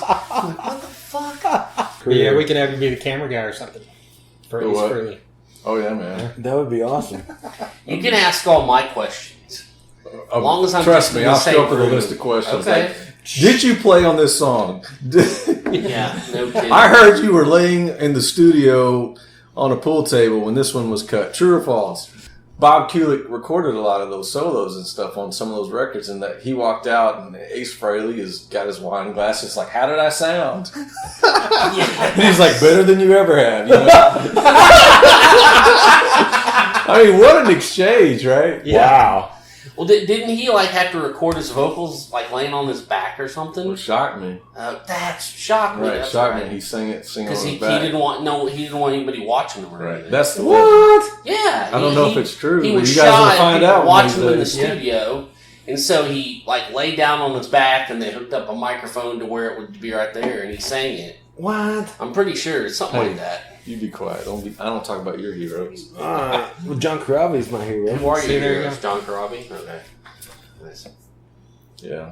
Yeah. A world without heroes. Oh God. Sorry. Would be a That terrible was world. that was the worst record of all time. Like, what were y'all thinking? That's what I would ask Gene. What were you thinking with Elder, dude? Come on, I had dude. to Are you listen to kidding that me? thing start to finish. Y'all could have just check marked it and be like, "Yeah, Elder, it was terrible. We're not even going to review that one." It was okay. Like the first few songs, it just kind of Yeah, it was mushed into this it was huge bad. pile of Well, like shit, but it evened out. About a month or two ago, Chris Jericho did a podcast with Paul Stanley, Yeah. and they talked about nothing but revenge, Right. like the whole thing. And then they went into a few other things, but Jericho brought up the Elder when he was talking about something. He's like, and I thought it was a pretty good record. You know, I know a lot of people bag on it, and Paul Stanley's like, you don't have to say that. And he's like, no, I'm serious. He's like, no, it sucks, dude. It sucked. He knows himself. It was He's not like, good. that's kind of you to say, but that's not true. Yeah, it was not good. That's funny. Even I grew up listening to that stuff, and that was a bad record. I saw where Foo Fighters played yesterday, You guys are gonna go to the show? and it was so, yeah. Dave Grohl's birthday, and I'm looking they forward opened to this that tour. I guess they opened the tour in Detroit Right. And they when played Paul the Kiss Stanley song. came out, Right on. and they Really? did Detroit Rock City with Paul Stanley. That would be Wow. cool. Yeah. I've got something for you. And speaking of Foo Fighters, what was it? I can't even remember what it was. It was around the time they did that series with HBO, and it was the concert they did at Austin City Limits, and they had some blues jam because it was Austin. They had Jimmy Vaughn, and they had Gary Clark Jr. up there. Ooh, Hey. dude, he's supposed to play the Canes, He did 2 and nights. in a row. it's already sold out both nights. And so Jimmy Vaughn will take a solo, Gary Clark Jr. will take a solo, and then the Chris Shiflett guy from the Foo Fighters take a solo. Mm-hmm. And the best one was fucking Chris Shiflett. Is that right? Really? The other ones were just like, eh. Really? And I was like, You're what saying the Jimmy fuck? Vaughn. Yes, I am, because it's pissed me off so bad. I'm like, he should fucking be better than this. Right. And I'm with I thought, wow, Chris Shiflett did the best of Just any going of through those the three. motions or something. I've said it before. I'll say it. I don't give a fuck. You I know, was- you're saying Jimmy Vaughn was just going through the motions or something? I don't know. I don't know if it was going through the motions or what, but I've never been impressed by Gary Clark Jr. Everybody loves that guy. I don't know. Yeah. He plays guitar. Good for him. Go away. So does a million other people play guitar. You know? Yep. Right. So Ace Frehley is technically better than Gary Clark Jr. is what you're saying. Hell yeah. That's yeah? that's no shit. Gary Clark That's- Jr. is a spawn of Ace Frehley. Look, Yeah, Gary Clark we talked Jr. about this last time, Gary though. Clark Jr. doesn't suck. thought you didn't like Ace Frehley. He can sure sell a Lincoln, but he's not like The thing about Ace though is Ace just had doesn't blow swagger, me man. away. That was always the appeal to me with him. Is he did not care. He's like, I'm Ace Frehley. He just put all his swagger onto what they were doing, and it was always cool to me. Everybody else was so like really, characterized and perfect. I'm going to be doing all my mannerisms just perfect, and Ace was just like, whatever. I'm over here bending notes and drinking wine Yeah. when I'm having a good time, and I just always loved that, just carefree swagger. The Well, whole he always band liked was him because of doing the it. attitude. No, they weren't, but. Well, it was like they all played their parts, but when he played his solos, What he does was Paul like lost do? in What's them. he do? He He was turns lost in around. them. Yeah. Yeah, see, And you like hugging yourself. So I listened to a record the other day that I saw your photo come up on our newsfeed, and we were driving to that Reliance Code. I pulled up that Mother Love Bone Apple record. Oh, yeah. Man, I forgot how much I love that record. Yeah. And I've got to play him a couple songs because I forgot how much that band influenced me. So Mother one Love night we Bone's were in gay. DTL, and Jake was trying, like, when we first started this podcast, like 4 hours ago, and you guys were saying you were trying to put your finger on bridges. Yeah. Jake used to say, from DTL, used to say, it's hard for me to, like, categorize you, but the closest thing I could come to is, like, you've got this Mother Love Bone vibe. And I had forgotten about that until I heard that record. And I'm like, my daughter was in the car with me, because we went to Oklahoma City one night, and then we went to Fort Smith the next night, and a Mother Love Bone song came on. My daughter's like, is that one of your all's new songs? And I thought, this stuff really did influence me in terms of the phrasing that those guitar players used. And anyway, I saw your thing the other day. It made me think of that. And I had to listen to that whole record all the way over to Fort Smith, man. I loved it. It was a great record. Yeah, it's the best album from that era besides maybe, You know what I loved Bad about it? Motorfinger. You had the grunge effect, but you had the swagger, and you had this lead singer that was like in your face. You know, you had all of that going in that band. You had the guitar solos, which a lot of those grunge bands didn't do. It was like glam rock mixed with It was grunge. glam and grunge, right? It was like the perfect marriage between glam and grunge. That's And I crazy. think they would have been big if he, would have stayed with us. But Yeah. I don't know that they would have got Pearl Jam big, but they would have probably got big. Yeah. They were my favorite band. Yeah. And then, it is what I mean, it Mother is. Love Bone? Yeah, man. They were your favorite band then? They were. Really? I love that band. When I moved out to L.A. in '89, I had the EP that they did before Apple. It was I can't remember what it's called, Shine, maybe. Yeah. So that's what I knew. And then after we came back, I got that Apple record, and I don't remember exactly when that came out. 90, somewhere around there. It's all those dates kind of run together, but Yeah, I think it was 90. Because the first album, I got the album that was the two of them put together that they put out right after he died, I think. now Like when 91. we went to Hollywood in '89, we had the little EP they did with like Through Fade Away and Half-Ass Monkey Boy and all those songs, and I loved it. And then the other one came out, and I was blown away. And then I found out he's dead. It's like, holy shit! I love this band. Yeah. But anyway, a little side story. So what do you guys got next? What's coming up? You guys got any cool podcasts coming up? Besides, obviously, Grind. You guys.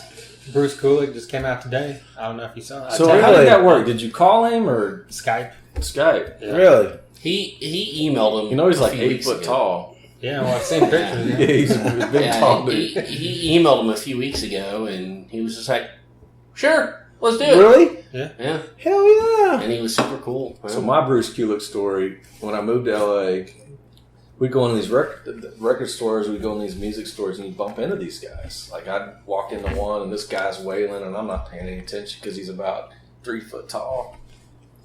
But he's wailing, and next thing you turn around, it's like, it's Tracy Guns, It's like, holy crap, you'd see these guys all the time. We were in some guitar store, and there's a guy back there playing acoustic. And I hear him go, see, Paul told me I didn't even know how to play acoustic.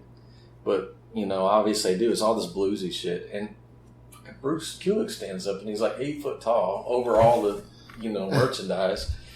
And anyway, we sat in there. Super nice dude, man. Yeah. Super cool dude. Yeah. And probably, from a technical standpoint, I think probably the most talented, well-rounded guitar player that Kiss ever had. But that's just my opinion. Bruce Kulick? Yeah. Yeah, Was he the first guitar player when they took the makeup No, off? that was Vinny no, that was Vincent. Vinny Vincent. Oh, he was terrible. He played 1 million notes a minute. Now, he could just shred like nobody's business. Vinny's but- Revenge. What was that album called? Vinny Vincent Invasion, yeah. Mark Slaughter was in that band. Yeah. It was all like, What? Yeah. Was he playing shitty bass? No, this was Mark That was Slaughter Danny singer. Strong playing the Singer. shitty bass. yeah, It was all of Slaughter with him. basically with Vinny Vincent. Oh, really? Yeah. Well, minus the guitars. Yeah, Because then it was weird.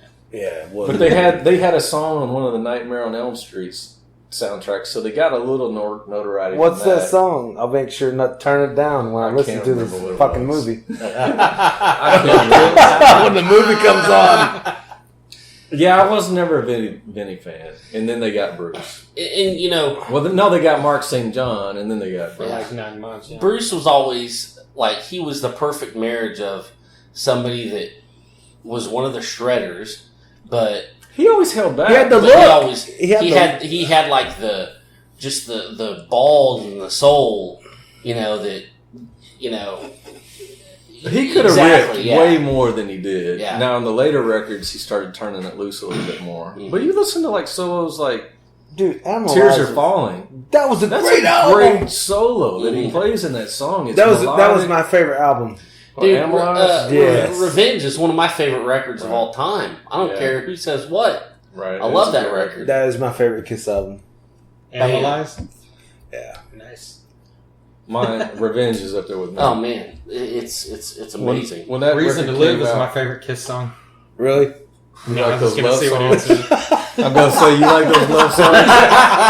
It sounds like That's Pointer. like Jake telling me. Mine was my favorite Kiss song. When is Jake Beth. told me that Crazy Nights was a great record, I'm like, Jake, go stand in the corner. Hey, I love that song. Like, I you don't go stand in care. the That's corner. a great. That's a That catchy record was song. terrible. No one's gonna change me. What about Beth? That was a great song. It was one of their probably their biggest hit of all time. Whatever, dude. No one liked that song. It I was, thought Rock and Roll and that was the biggest Dude, hit. I remember. well, I'm talking on, as far on as the charts. charts. I remember being in high school and there was this guy that lived. He was friends with my family. You guys might remember this, but I don't. But Kiss put out vinyls of their own face, their own albums. Oh yeah. You guys remember Solo that? records. And I And got Aces was the best, without a doubt. I got the Peter Criss one. That was. I think it was a single. They all were pretty bad. The Aces was actually pretty good. Yeah, Back in the New York Groove on that. He had Snowblind. Yep. What other songs? He had 2 or 3 hits on that song, on that record. I thought that was the coolest thing, man. It was kind of cool. And the story I'd always heard was like Peter Criss and Ace were kind of threatening to leave the band, and that was to kind of placate them to say, well, instead of leaving the band, let's all do a solo record, but we'll keep Kiss intact. It was kind of to appease them, was why they did that. Yeah. Hey, I can't believe you guys didn't have me on the Kiss album review, dude. We haven't done it yet. we haven't done it. Oh, well. That's We've the listened thing. to everything, we just haven't recorded it. Well, So here's the thing: is I listened to all of it like 2 months ago. He's still not done, so now I forgot all the shit. They only got But I'm not 84 going to records. go back and listen to Unasked or The Elder. Fuck you. Did you I listen to finished the it, Japanese like, Killer what are you version? talking I mean, all those imports they did. no. It was studio albums only, like Right. legit studio No. or whatever. with Alive and Oh yeah, we had to. Yeah, that's right. For Kiss, we had to make an amendment for Really? Live The 1 and 2 or Unplugged whatever. thing was cool that they did. Yeah, I love that. That was, Sure Know Something song was my favorite thing. I thought the Coming Home Unplugged was amazing. I thought that was That was a great. good show. Yeah. Yep. What are you looking at me for? Like there's something else to say? No, I finished that a long time ago. What the fuck are you talking about? You did not. I'm I still told you when I You talking. just finished it, said like, you were still. Dale's like, are we still still talking about Kiss? And we're still talking about fucking Kiss. Let's talk about something else. Like, can we I got talk about fucking like Kingdom Come or something? I don't know. Lamb of God. They're Lamb on of break. God. Let's do that. They're on I'm break. I just started Randy's book. Yes. That's pretty cool. So I got to give Dale credit. All right, so for my birthday, he bought me Lamb of God tickets. Now, when we go fishing and shit, he would play Lamb of God, and I'd be like, yeah, it's kind of cool. You know, I'm digging this stuff. The guitar player is good. I've never been like a real screaming vocal kind of guy. And he's like, CJ, I bought you tickets to Lamb of God. And I'm like, well, I didn't even know I wanted that. Cool. I'm like, I don't give a fuck if you did. You're You're going. going. He's like, and I remember he says, it will change your life. And I was like, whatever. So then we went and saw him at Diamond Ballroom. And dude, they burned the place. Like Anthrax played before him. And I'm like, oh, cool. I'm going to get to see one of the big four. Mhm. Anthrax sounded like a high school talent show to me compared to Lamb of God. Because they're good. I'm not ragging on them. I'm trying to say that's how much bigger and badder Okay. ass that Gotcha. Lamb of God sounded. I'm not saying they sounded bad. Yeah. They came out, they did their thing, and it sounded like, oh, okay, yeah, live. Lamb of God came out, and I was like, holy shit.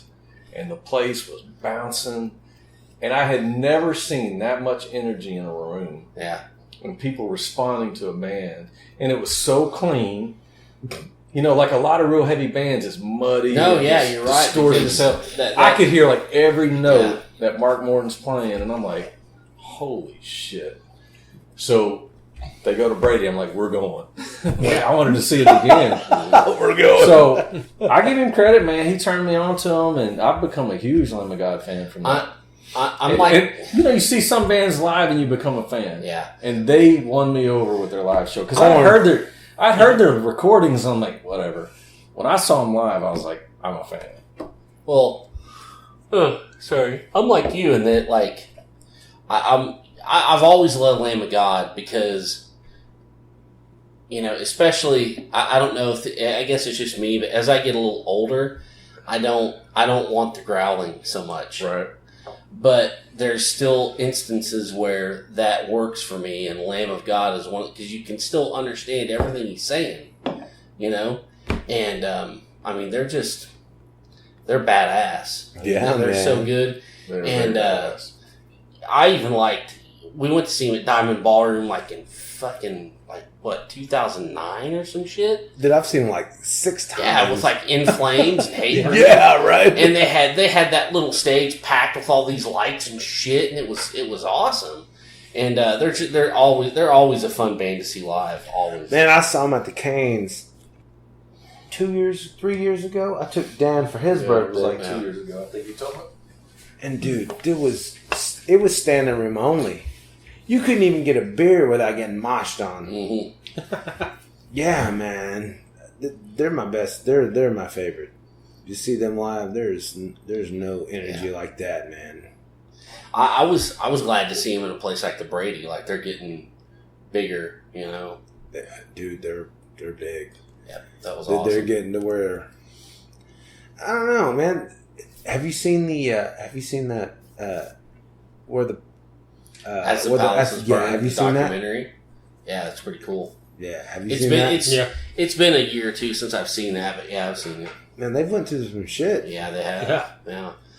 I'm only on page 40 of that book. Really? And you're reading his biography. Yeah, well, it's the kind of the thing, the story of him going through prison. Okay. And the Czech, or jail, or that. What's whole it called? Darkest Days.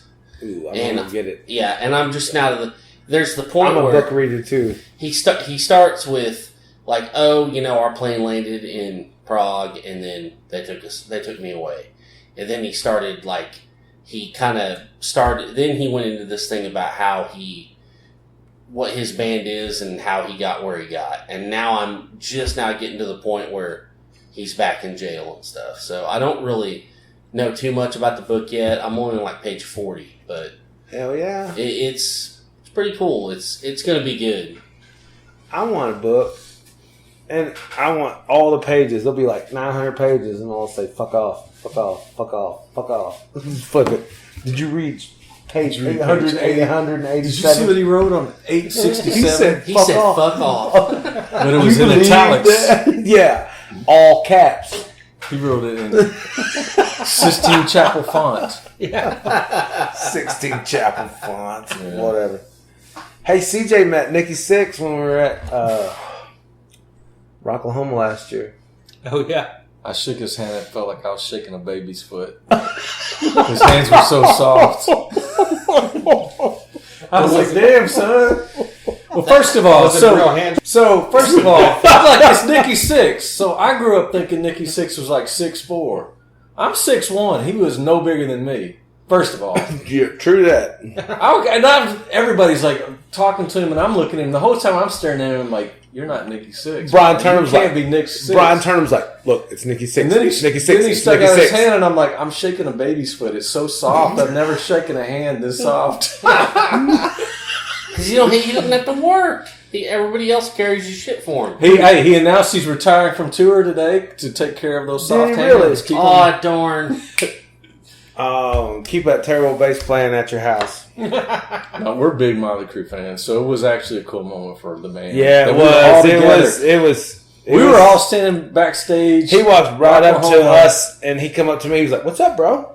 And I was like, "How cool it would be if we saw Nikki Sixx?" And 10 minutes later, here he comes. Well, the main thing was he cool. He was very cool. Oh, well, then there you go. Nothing else matters. Yeah. Now, we were back there to do a press thing, And what's that stupid ass band?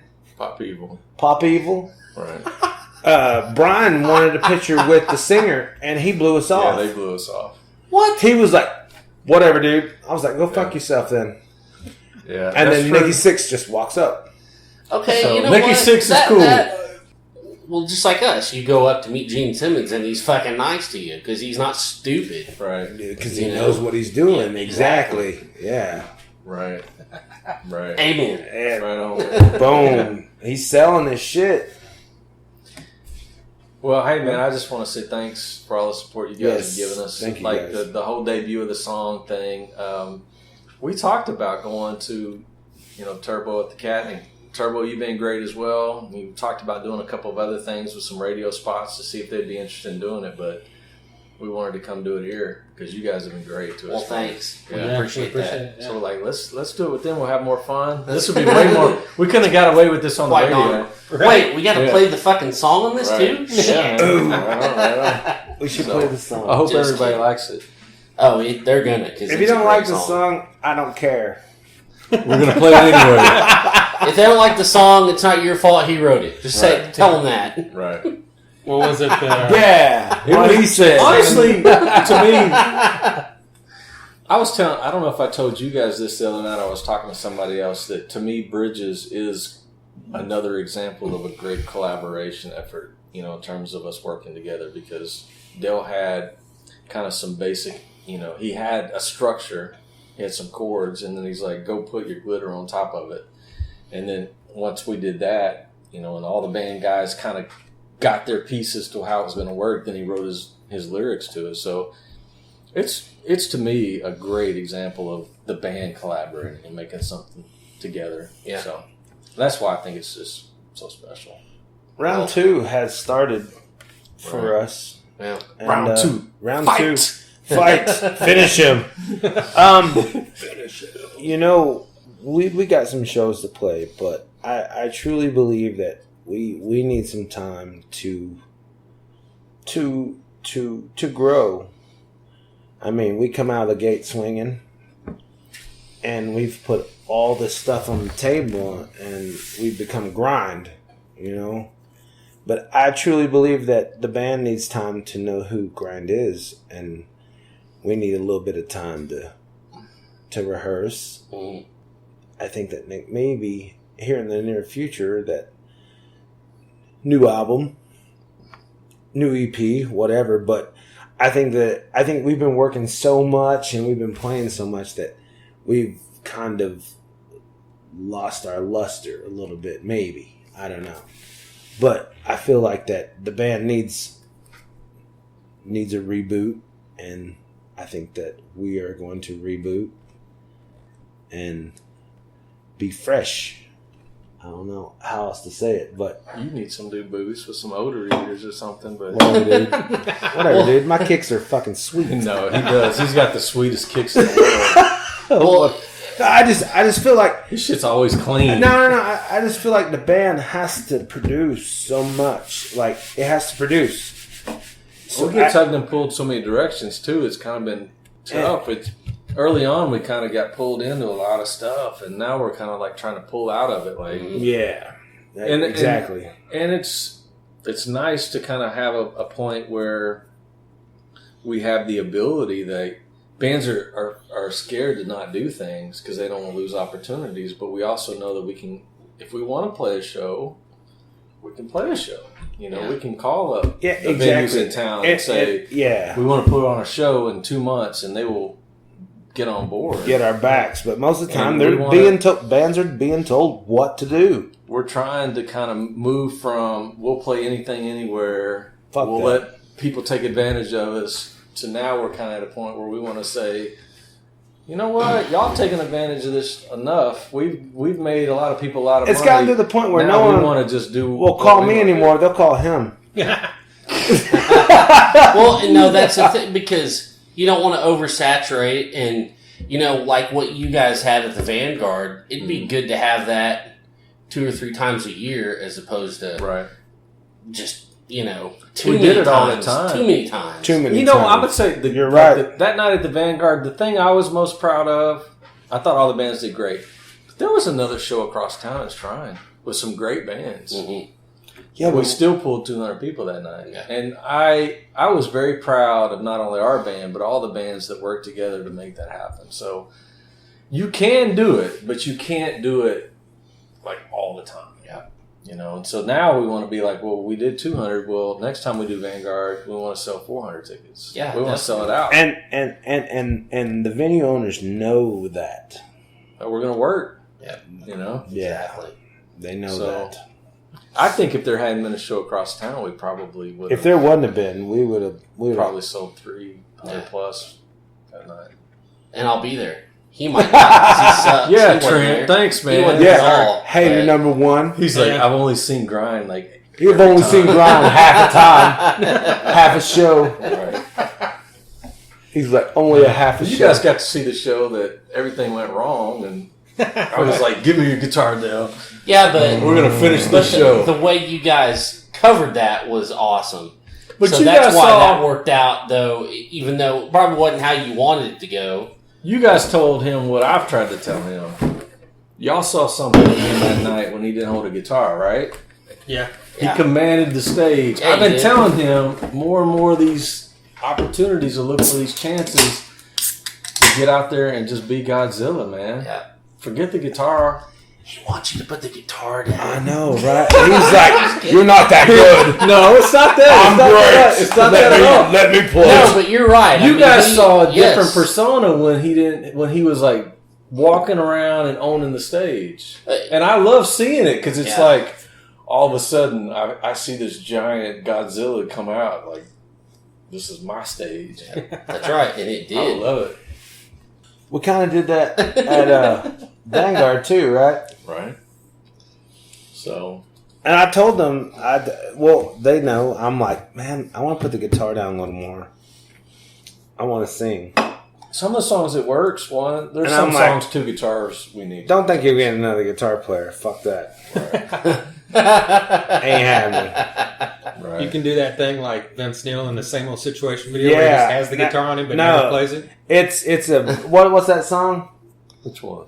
It's a party, but you can't come. Oh, you're You're invited, but your your friend friend can't. can't. Yeah, that's where we're at. Dude, I watched that cheesy ass video the other Jesus, day. I haven't We were even- talking about that. I had to pull it up on my phone. I'm What like, a blast from the this past. is terrible. Steve Stevens. Oh, I don't. Steve Stevens is great. Big Fox was in that band. You're invited, That but song your is friends terrible. can't You come. motherfucker. I remember that. Vicky Fox was a bad. He was a bad mofo. That's And Enough's what I told Enough. him. I was like, Yeah. You guys remember Enough's Enough? Yeah. Oh my God. you're Fly invited, High but you. Michelle. Dill's like, TJ, you're out of the band. We saw them open for Extreme at Mohawk Park. With extreme. Did they play more than words? Well, of course. When do they not play more than words? Jink, Dale. bing, jink, bing. Hey, With dude, Gary Sharon. everyone in that band. He joined Van can Halen. play. What the hell is wrong with It him? was like it was like the first or second Rocklahoma. It was like 5 in the goddamn morning. We went out to this tent in the campsite.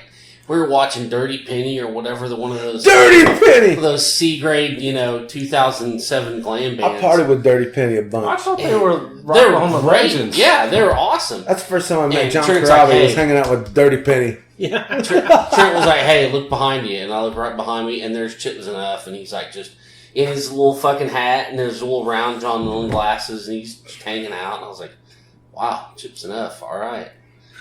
Chips I like Enough. those guys, man. I like Yeah, I the love new thing. That song was cool as hell. Dill's like, he's like the cross I have to bear, but that's why it works. Because we all have different interests. That's right. That's right. I bring all the cool shit, you know. Yeah. He lays the bones, and I put the cool meat on top of There it. you go. Enough's Enough is the cool meat. Enough's enough. The I've new, had the enough. new thing. Hey, shout out to Brandon. We had a good time the other night. I love you, brother. Yeah, for sure we did.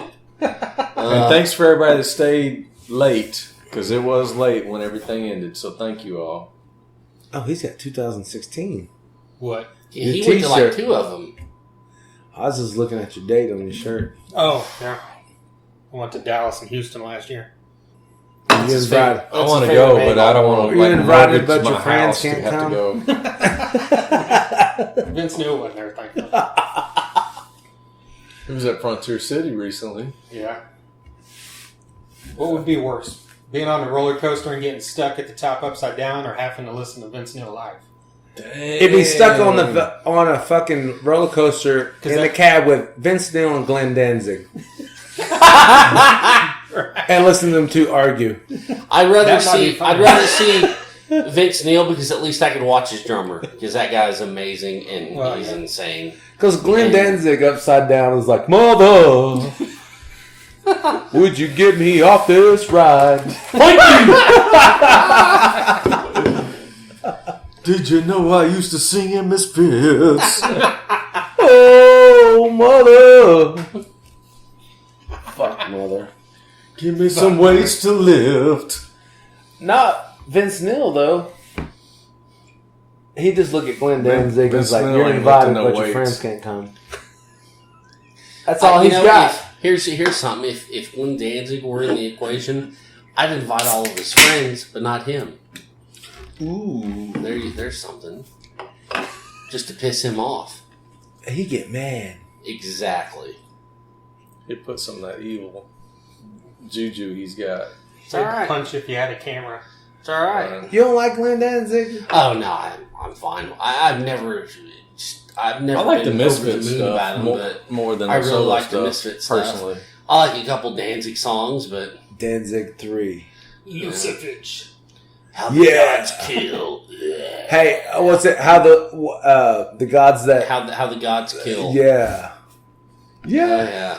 Dirty Black Summer. I remember that because Travis Taylor wore that shirt every day of 8th grade. Every single day. This guy I went to school with. Jesse James, motorcycle builder. That was his fucking theme song for his fucking Was it? shop. And dude, he used to ride a wheelie to the God that kills. With gorilla apes. Fuck. A-Pain On a Joe. chopper, just yeah. He's playing that album in its entirety. Really? Yeah, at Riot Fest. Oh, that's right, yeah. Riot Fest is all about playing shit in their entirety, albums. So this year they got a whole crop of, We've talked about doing a surprise show, picking a record that we love and just showing up at a venue one night. People think they're going to hear the same old grind shit and just play the album. We got to figure out what we'd want to do. So you're doing Peter Chris' solo album. Right, I want to do core. We're going to do the Peter Chris solo record. I want to do core by I'm not going to give him that pleasure. No. We can do the Ace Frehley one. I'd be in heaven, but I'll never sing I've that heard you terrible. guys I want to hear sing those terrible lyrics. I've heard you guys do Cracker Man, so obviously Right. you can do Core. that shit and sound good, you know? right. We're going to do the whole core album. That would be fun. Totally surprise people. That people be thinking You they're guys coming can in. do After the Rain by Nelson. Right? Do it. And I could wear a wig the whole I play time. tambourine. Be awesome. Oh, Hell man. yeah. Hey, Sorry. you know what? I wouldn't hear it because I can't hear tambourines. We've learned True this. story. On this new stuff, there's shakers and tambourines, but it's a frequency that I've got bad hearing loss. I can't hear it. So, I watch them record tambourine, and I cannot hear it. I watch them do it. I cannot hear it. It's That's weird. insane. So I'm like, Dale, is there tambourine on this song? He's like, well, yeah. WWE Divas. It's kind of weird. That's crazy. It must be high frequency Learn loss. something new every day. Right. Jesus. So- That's awesome. Is that the only Well, that's instrument not you've awesome. noticed that with? Well, I didn't know we had tambourine on any of our recordings, but apparently it's on a lot of our stuff. So yeah, they've made fun of me about it for quite a while, but I cannot hear it. I've got the tinnitus constantly ringing from just years of noise exposure in the military, and then obviously loud music. But that must be right in that same frequency that I cannot hear. So it's kind of crazy. So I'll bring one out and play it live with you. If you I do wouldn't Nelson. hear it. I'd see you moving it, but it's it's not a good thing. Kids wear hearing protection, but Yeah. So I noticed your WWE stuff. Dude, I'm a wrestling freak. Oh my Really? God! Don't get this guy started. Don't Same get here. me started. Same here. All right, who's your favorite wrestler? Right now. Right now, that like is active. Right now. Well, if Jericho's not active, All right. then Seth Rollins. Yeah! All right, well, I'll see you guys later. All right, we just became best friends. Seth Rollins is the shit, dude. Yeah. The gay cloud just choked me. He's fucking Seth Rollins. Yeah. Dude, I got to hear about this shit all the He's time. Seth Rollins. So, have you ever noticed when we play, Dale's hair's wet? Is that because So of that's Triple H? wrestler. It's wrestler hair. I do wrestler He totally hair. does wrestler hair, dude. So somebody asked me, they're like, well, does he put grease in his hair? I'm like, no, that's wrestler So hair. Kyle You don't Williams, understand. we were at DTL one night, and Kyle Williams was like, blah blah blah, blah blah blah blah, and dude, it was like 100 degrees outside. I just poured a bottle of water on my hair. I was like, oh god, that feels so good. And I went inside, and Kyle was like, did you just take a shower? Where the fuck is the Yeah. shower? And I was like, I didn't take a fucking shower. I was like, this is wrestler's hair. He was like, no one cares about that. Get on stage. So we play. So that's always been a joke between me, Kyle, and Jake, wrestler hair. Because they're like, wrestler hair doesn't matter. I'm like, yeah, the fuck it does. Yes, it does. Yeah. I'm like, you seen Triple H? Well, they're like, when are you going to spit water out? I'm I'm like, not saying you have any hair now. I know, but I'm just saying. I'm ashamed I even know that much. But he used to always have it wet when he came out, and then he still He's the sprays cerebral assassin. You better watch your mouth. Dude, you have no idea what you're wandering into. Stay away. The waters are deep when it comes to wrestling with this one. Yes. You want to play the game? They Right. It's time to play the game. All right. So, Okay. if Dale, Motorhead wrote his songs. if Dale was not the lead singer of Grind, he would totally be a WCW Or announcer. I would be the announcer. He'd be talking That's shit great. like, this wrestler's terrible, look at him. No, Pants are going up his crack. I would be the announcer because I know how to talk major shit about everyone. His like boots don't even wrestlers. match his tights. Are Hey. you believing this? WCW's been gone for 16 years. That shows what I know. See? That shows what I know. Michael Cole's running that shit now. Jesus. I don't know nothing about no. So what's the active one? If it's not WCW, what is it? WWE. Oh, WWE. This is Monday Vin- Night Raw. Vince McMahon. It should be going on right now. I should be home watching. I'm sure you DVR'd it. Yes, I did. When we talk about wrestling, it gets deep. Oh Bray yeah, Wyatt's probably fuck my- Bray Wyatt. Fuck that. him. Bray Wyatt's probably my second favorite wrestler. He's You- badass you though. guys, you know who he is? He's the slide-in Undertaker. Yeah. That's who he is. Don't slide in Undertaker? All right. What does that mean? That's what Okay, so Undertaker was like the dark side, like the little kids that love Right. the dark shit. That like to The paint. goth kids? Yeah, Right. paint black fingernails Right. and hate the world. Mm-hmm. That's Bray Wyatt. Follow the crow, follow the raven, follow the buzzards. crows, the buzzards. buzzards. Yeah, remember the There's Raven? that- there's a remember band in Raven Tulsa called WCW? Yeah. And he used to go follow the Ravens. Yeah. Bray Wyatt, man. So he's saying follow the crow. So God. What happened to Junkyard Dog and Yeah. Jake the Snake? That's when I knew they got wrestling. DDT, Yeah, son. Bam, Hey, it's Jake- over. Jake Jake the went Snake's- off the deep end, you know? Jake the Snake's all about DDP yoga.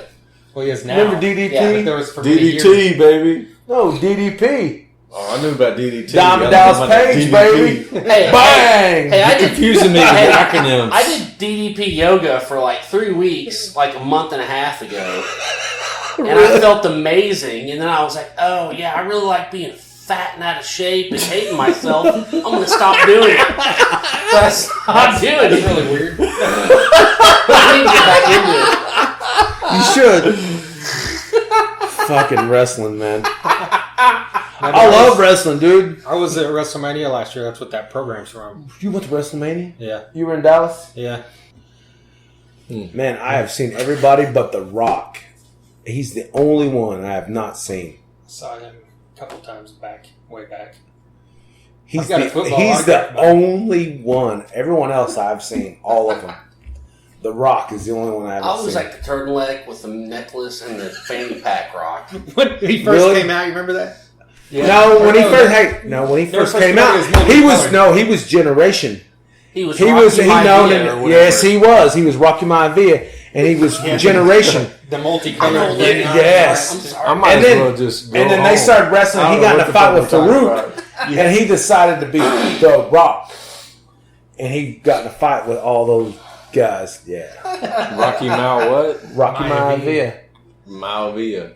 That's He was Rocky Maivia. his dad's last. But you know what? Set him apart his was dad's Rocky the Johnson. His dad, his grandpa was the people's brow. Oh my god. Remember that shit? Hey, we got like a Night Ranger DVD, maybe an Anthrax DVD Right on, we can man. watch while these two nerded out. while these two touch He this. said Night Ranger. He said Night Ranger. Damn. Don't tell me you love me. Yeah, while these two touch tips, we'll go. Don't tell me you love me. You're gonna watch Night Ranger and you're saying we're touching tips. Trent. I'll go wrestle Whatever. anytime, dude. Jesus I love that stuff. Same here. Because Jericho is my shit. I'm like, He went and Oh, seen Jericho. Tell him about the VIP at the Fozzy in Oklahoma City. The guy with all the shit. Tell him. That's a great story because it's just, and the fact that Jericho was cool about it because I would have been. Did you make the list? Yeah. You did. You gotta tell him the story. It's Fozzy a good opened story. for Saxon like 3 years ago, and The Fozzy had comedian a in meet and Oklahoma greet, City. and it was only like $50 or something. I'm like, I'm never going to be able to meet Jericho unless I do this. So, me and Tracy go to this meet and greet, and there's, I don't know, 30, 40 people there maybe, and you could tell about 20 of them were there only because of Jericho. Yeah. Like wrestling fans, they didn't give a shit about the music. The other 20 were probably there for music. But yeah, we get in there, and this dude literally has a duffel bag full of. He had like magazines, the books. He had Jericho shit. action figures. Yeah, everything. He had like 20-some things, and they had it where you go. Like a lot of meet and greets, you go down the line and have them sign stuff. But then they got up and took pictures and would talk to you. But this guy comes up and he's just like keeps pulling out this shit. And like the other guys, I could see the other guys in the band are just kind of like doing this, like so they weren't like laughing because Jericho's just signing it, and everybody else he was being totally cool to. Like hey, how's it going? He was just like, going through it. And after like the 6th or 7th thing, he's like, look, dude, I appreciate that you're a fan, but I ain't signing all this shit. he's like, go over there after we do the pictures and I'll sign this for you.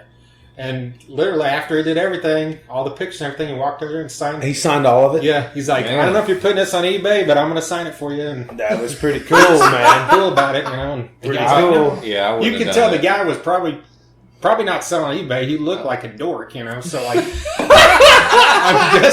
I thought I was kind of weirded walking in there because I had both his books and his jersey. Yeah. And this guy had a fucking like 3 Fozzy things, and so I gave Tracy half of it. And here, you take half of this, so I'm not a dork, And then, so he was totally cool with us, But I waited out in the car like an idiot because I didn't want a VIP meet and greet. I just wanted to see fucking Saxon. So I was like, but they were my ride, so I had to get there like 2 in-the-afternoon with these schmucks. then, like a year later, he's on to Fozzy and pissed off. Yeah. Then like a year later, I'm like, oh, Fozzy's actually fucking awesome. I'm a dick. Dude, they're okay. Me and the guitar player, we talk on Facebook. Billy Gray. Oh yeah. Yeah. Yeah. But I don't talk to Jericho. Like, we can see You'd be like, hey, Jared, pass that shit over to Jericho. I'm like, my scarf costs more than yours. Well, after the whole thing ended, I started talking to Rich Ward, the other guitarist. Yeah. He was in Stuck Mojo and Adrenaline Mob. Right. And he stood there and talked to me for like 10 minutes after everybody in the place left. The whole band and all the other fans, it was just me and him standing there talking. That's cool. Yeah. Were you there at the Rocklahoma when Fozzy came out? Oh yeah, this past. Oh yeah, Yeah, they yeah. were Dude, great. he looked like a short, stocky, like... He said Bon Jovi. Yeah, That's what he looked like. Yeah, you're right. He looked like They're John great. Bon Jovi, Well, but like I saw buff. him that night with them, and I mean, And then but he sounded like AC/DC. yeah, Fucking Eddie Trump was like, my friend is a little diva. And I don't know if he's coming out just yet. And Jericho walks out and he's like, no! He walks back out. He's totally like Bon Jovi up there. That's what I told him. I liked how. I mean, this is a small detail, but their bass player had the bass upside down, and that's how he played. Yeah? Like he was left-handed. I don't remember. He was left-handed Jericho and came instead out of and the stringing crowd it the went right stupid. way, he just played it upside down. That's all I remember. I'm like, and I that's got way pretty back. cool. Because I'm like, I don't want to get in this Jericho frenzy. Hey, the I'm gonna Jericho get way Frenzy was back. awesome. They did I got good. way back in the back. I'm like, I'm gonna let because Dale was like right up front, and we started up close. But I'm then a when Jerichoholic. then it went stupid. I was here's like, the I'm thing going in the is- back. That new song, Judas or whatever, Yeah. Judas something. It was alright. It's And like, they had you- so much you samples like going. it or and- not. Like, Man, that song is catchy as hell. That's gonna stick in your head. I love Jericho as a wrestler, but as a songwriter, he's terrible. Dude, he's music- gonna come the and music- he's gonna He totally can whoop your fucking ass. bring it on, dude. I'll put him in like- the walls of Jericho. I'll put him in his own fucking movie. Come on, motherfucker. I will fucking call Well, Seth you guys are Rollins and about we'll to- go to town kicking his ass. Y'all about the same size, so you probably be a fair match. Anyways. I don't know. He's done DDP yoga. Oh, dude. I'll straight drop kick him in his He's like, face. CJ, don't make me fucking put a wrestling match Yeah, on you. don't make me fucking choke Jericho out. He didn't do shit. Why I gotta choke him out? You're the one talking shit. What I'm saying is, Only always. Well, on that note, we appreciate you guys taking the time. Yeah. Hey, man, love you Yeah, guys. this is great. thanks for having us. As always. There you go, Dell, CJ from Grind. Very cool. Thank you to them for taking the time out to do that.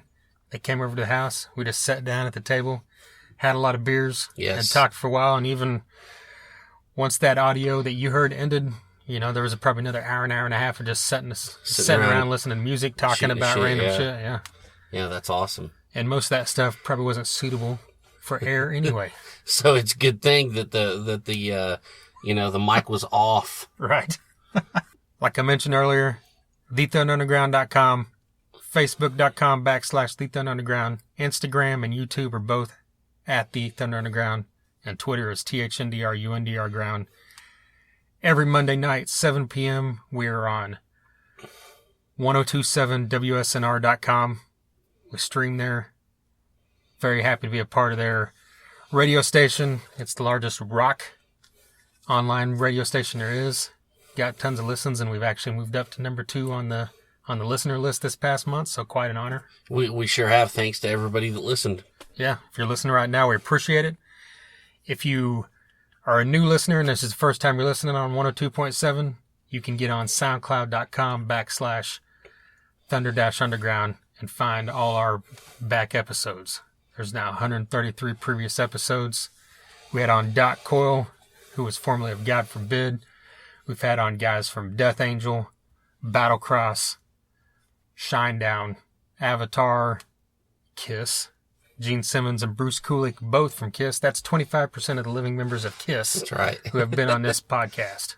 We've had guys from Crowbar, Insight, He Is Legend, Wino from The Obsessed and Spirit Caravan. If you like the 80s stuff, we've had Mark Kendall from Great White. We've had guys from Warrant, Europe, Trickster. There's something for everybody. Bullet Boys and Lillian Axe. That's right. Bullet Boys, Lillian Axe. Yes. Mark Torian, one of the nicest guys in the world you'll ever meet in your whole fucking life. That's true. So, yeah, look that one up. It's all good. All good stuff. Great one we had a couple months ago. John Connolly from Seven Dust. Yes, that's right. Go check that out. I've had on Shooter Jennings. That's another of my favorite ones. Reed Mullen from COC. Oh, that was special. Yeah, it was. The list goes on, like you said. And speaking of, we said Fist of Rage. They were on here about a year ago. Yes. And so go back and check that out. And then, of course, Grind has been on here before as well. Previous episode. And several of the bands we mentioned earlier, like Reliance Code, been on here as well. That's right. So do yourself a favor and do us a favor and check that out. Follow us, like us, share us with your friends. All right. Does that do it? That's it. We're done. All right. Until next time. We're out of beer and we're out of time. So, till next time. Thunder Underground, y'all.